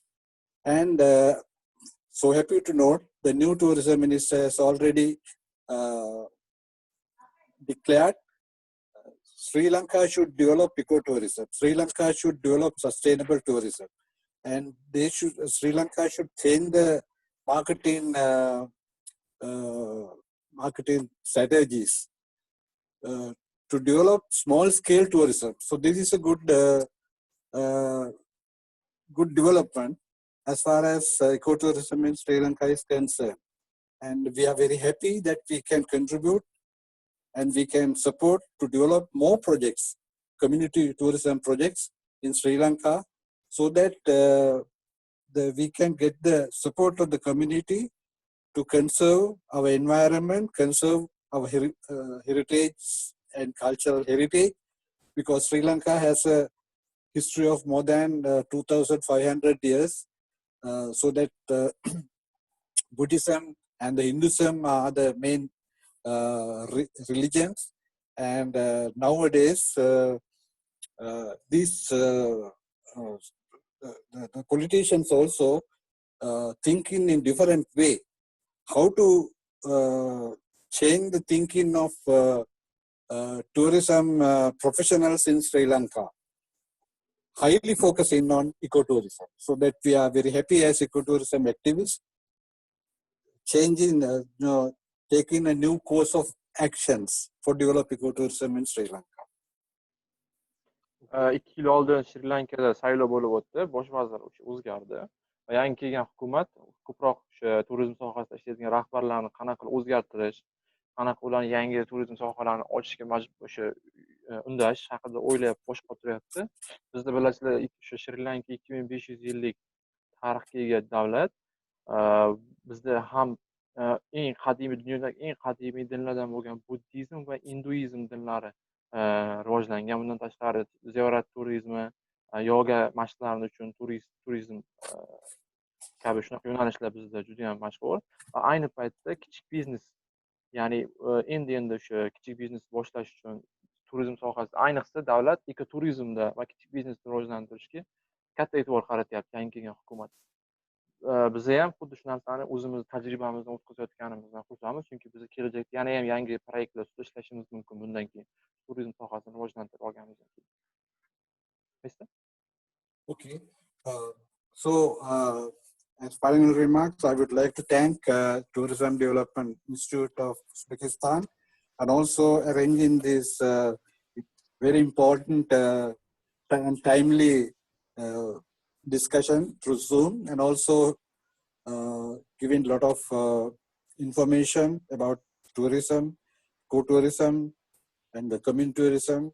Thanks to our colleague John and also Medina. If you need any information, more information about community-based tourism of Sri Lanka or elsewhere, especially in the I'm working in Asia Pacific region and India. Those are my main areas in promoting ecotourism. So I'm very happy if I can help Uzbekistan also share in my experience. Thanks a lot. Rahmat aytmoqchiman turizmni rivojlantirish institutiga, turizm qo'mitasiga, hamkasblarim Jonga va gapirgan spikerlarimizga juda ham informatsiyalar, o'zim uchun kerakli ma'lumotlarni ham oldim. Agar o'sha hamkorlik, kelajakdagi hamkorlik uchun kimdirda qanaqadir taklif bo'lsa yoki savollar bo'lsa, bemalol menga yozishingiz mumkin. Men o'sha o'zimni Hindistonda olgan tajribalarimni, Xitoyda olgan tajribalarimni Shri Lankada ham va O'zbekistonda ham tatbiq qilishga tayyorman. Kelajakdagi o'sha hamkorlik bo'yicha imkoniyat bo'lsa bemalol murojaat qilishingiz mumkin. Rahmat katta. Thank you very much, Mr. Palita. It was very useful for us, your information. And thank you all for your presentations, for sharing us the great, your experience and others. So, hurmatli ishtirokchilar, agar savollaringiz bo'lsa, bemalol mikrofonni ochib savol berishlaringiz mumkin. It's discussion part, so any of some our participants have questions for you. Yes. So hi everyone. Yeah. Please. Yeah, I think it will be better if I switch on my screen. Hi everyone. This is great presentations. My name is Atabek. I'm producer of Stichia Electronic Music Arts and Science Festival that we host every year near the Aral Sea. I'm sure you probably know about the disaster of the Aral Sea, that a lake namely vanished for the last 20 years. My question was probably to all the panelists. Within our festival, we have a very sophisticated projects with the purpose of local capacity building, raising the human capital, local enhancement, something like that. We're trying to set up some forestation funds, for example. We're trying to make some trainings to locals. We're trying to bring some experts to the ground that they may teach locals to increase their human capacity.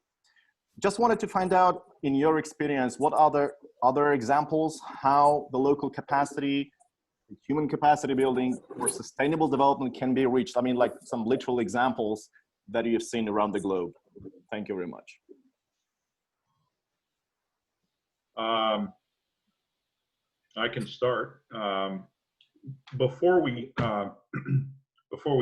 I answer that though, I want to thank all of the three experts, Dr. Fagan, Dr. Guru Singh, and Mr. Callender, for amazing presentations, thoughtful, intelligent, and right on target. Again, it's an honor for me to be associated with experts like these, and I'm grateful to have the opportunity. Thank you so much, Medina, for organizing this entire seminar and this roundtable. So I just wanted to get that said. Sir, you'll pardon me, I hope. Now on to your question. Capacity building within the community, as Dr.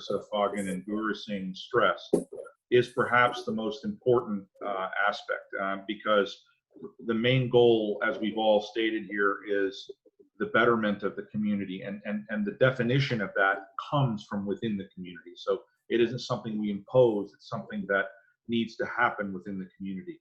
In terms of actual projects, what you're describing is very interesting to the rest of the industry, because you are an organization that is not primarily focused on sustainable tourism or sustainability at all, but you're choosing to incorporate sustainability into your operation. And Exactly. this is very, very important for us, because it means that we have more and more allies as we go forward toward sustainability and enhancement within the community. I think your organization is seeking to do both. So when it comes to capacity building for locals, and I think Mark will have more to say about this, my first instinct, and I've done this all over the world, literally on every continent, my first instinct is to ask myself, who are the key members of the community that this is affecting, and how can I discuss the eventual effects with the community in a way that respectfully engages their culture. So, you know, Palitha is an expert on the South Pacific, but I will tell a story about doing capacity building in Micronesia, which is an island in the South Pacific. You know, their system of government is tribal chiefs. They also have a president and a legislature, but these people are generally elected from tribal chiefdoms. So engaging with the community initially to describe these projects, to get effectively buy-in and partnership from the community leadership structure is very important, but also to describe where all of the knowledge that you're imparting comes from in a way that is culturally respectful, and where it will take the community. You probably have an advantage in that, you know, your constituency understands itself, and you're seeing these people and you're developing them over time. But what you want to do is ask yourself, why are you educating them? Where are you taking them? And do they understand this fundamentally? So I think the first step to any kind of capacity building is to fundamentally engage the community and make sure that they understand what you're doing. Yeah, thanks. Thank you. Dr. Fagan, if you want to weigh in. Yes, no, that's very correct. I would just shift the answer slightly, and I think you had this implicit. Oftentimes, the better success in capacity building is when we're not trying to impart the knowledge to them, but fundamentally we create partnerships. And so finding the right individuals, and better still, the right, maybe it's an association or a cooperative or some element that's self-mobilized on the inside. Occasionally, it can be sparked by an outside suggestion, but then it has to sort of simmer on its own and develop into a body on its own. And coming alongside them, I have seen our last 20 years has been walking alongside and walking with different communities. And man, that's taken us in many different ways, unexpected. It's harder, but it will maintain the success in the longer term. Yeah, thank you. Thanks. So, sorry, Mr. Behruz, could you translate, please, for others? It's going to be long, I guess. Yeah. Thank you, guys. Thank you for Uzbek Tourism. Great webinar. Thank you.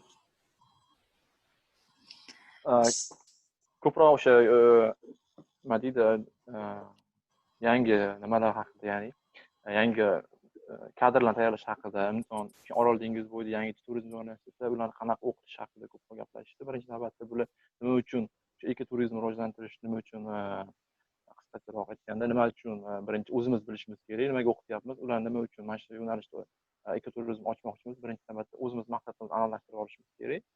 Ikkinchidan, keyinchalik o'sha maqsadlarni keyin, ya'ni o'sha daromad haqida, tabiat haqida, keyin tabiat saqlash haqida, undan keyin o'sha aholini savodxonligini oshirish birinchi navbatda o'sha turizm sohasida mahalliy aholi. Mana shu narsalar haqida birinchi navbatda asosan suhbatlashib olish kerak. Maqsad aniq bo'lishi kerak. Rahmat kattakon. Behruz, hurmatli tinglovchilar, agar savollaringiz bo'lsa, bemalol berishingiz mumkin. Thank you, Mr. Bruno and Mr. Fogen, for your replies, answers. Sorry. Are there any questions?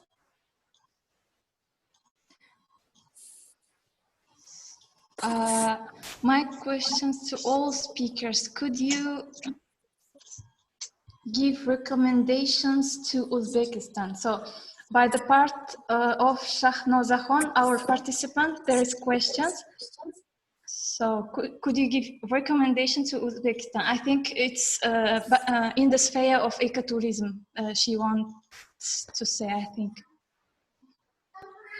I would just encourage to look at the synergies across all of the excellent biodiversity conservation work that's happening within and beyond the protected areas. Obviously, it's under the SDGs, but I have seen, although I have focused my attention in these last few years more on Kyrgyzstan and mountain regions, as I look to Uzbekistan, I have seen it coming up more and more. You're active in the biodiversity area. So if we bring ecotourism alongside this, I think there's a very good potential for excellent, mutually beneficial work. Thank you, Mr. Fogen. Behruz? Should I translate? Yeah. tarjima ham qilib bering, keyin amal. I guess I'm sorry, I cannot hear you. Medina, could we have Murtaza answer as well in terms of steps for ecotourism?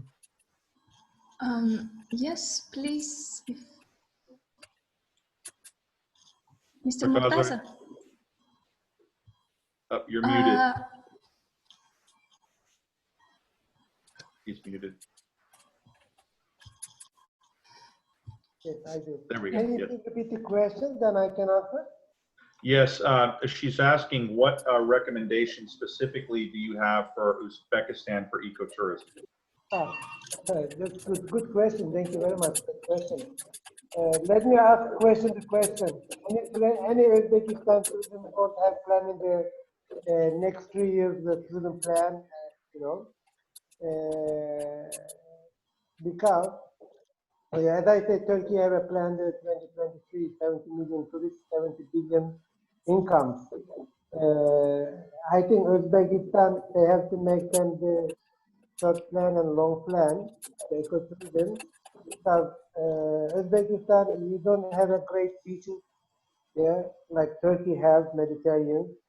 You should, John Bruno and Mr. Marco tell us, you don't need the luxury hotel accommodation, luxury transportation, ecological tourism, they can stay in the house, they can stay in the bungalows, they can stay in tree houses. You understand? You have very good rivers, all the opportunities there. You understand? You need maybe the hands, like tires, maybe give you a hand to help you. You need to make some different itinerary, including maybe the farming, ecological side, because ecotourism also supports organic vegetables, organic food, you understand? And Uzbekistan offer a lot. Maybe I can tell you a couple of different itineraries that we have done for the worldwide, because Uzbekistan also the unique destination for ecological tourism side, you understand? And one of the best hospitality there. Do you understand what I mean? You need to make some different itineraries. You can include them the ecological side and maybe some farming, some how do you call? Mr. Mark Pojan also show us some programs, Kyrgyzstan, you know, with horse riding and some how do you call? Many different. You don't have to stay in the luxury 5-star hotel. If you need, I can send you the example itinerary, what we have done in Turkey. Thank you. Thank you very much for your information and compliments regarding Uzbekistan. So, dear participant, I think if there is no any questions, we can. Martina, let me add one more thing. You know, I'm in Turkey, very close to Uzbekistan. Yeah. If I need any help, you know, you know, part of the site, you know, I will happy to help you, you know, regarding itinerary, how to promote, you know, because site is a non-profit association, non-profit. We are not expecting to, you know, charge money to, you know, all your questions or you need help. You know, if anybody needs any help, how to promote and how to book an itinerary programs, I'm happy to support, you know,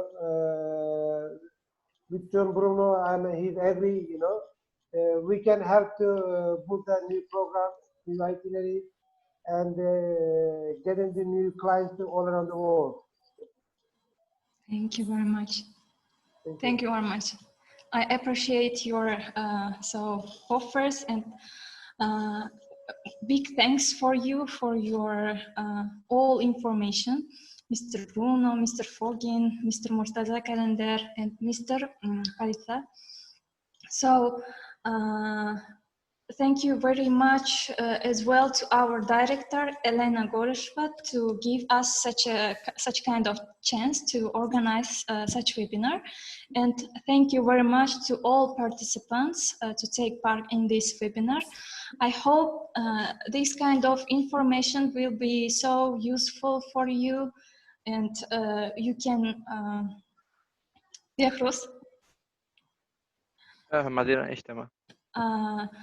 Kelajakda mana shu webinarimizdagi ko'rsatkichlarni umuman amaliyotda qo'llash imkoniyatiga ega bo'lishadi va undan tashqari shu bularni tajribalaridan ko'rib O'zbekistonimizga ham kelgusidagi O'zbekistonni rivojlanishiga hissa qo'shadigan loyihalarga g'oyalar olishadi degan umiddaman.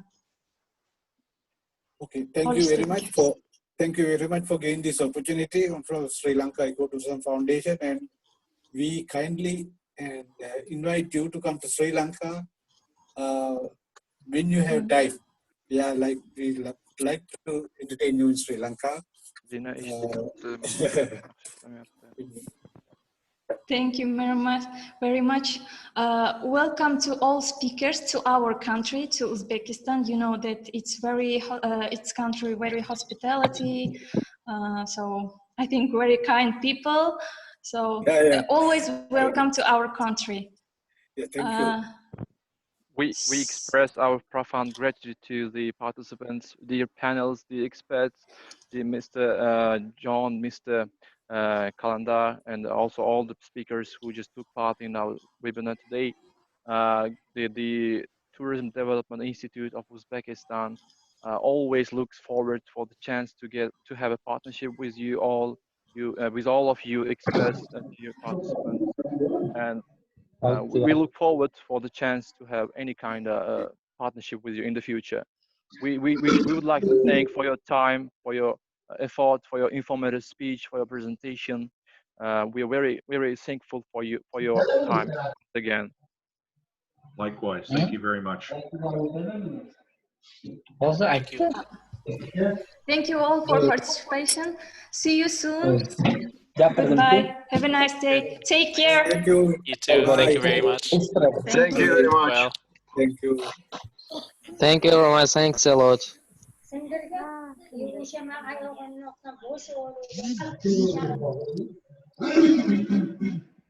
Gelmeyiz.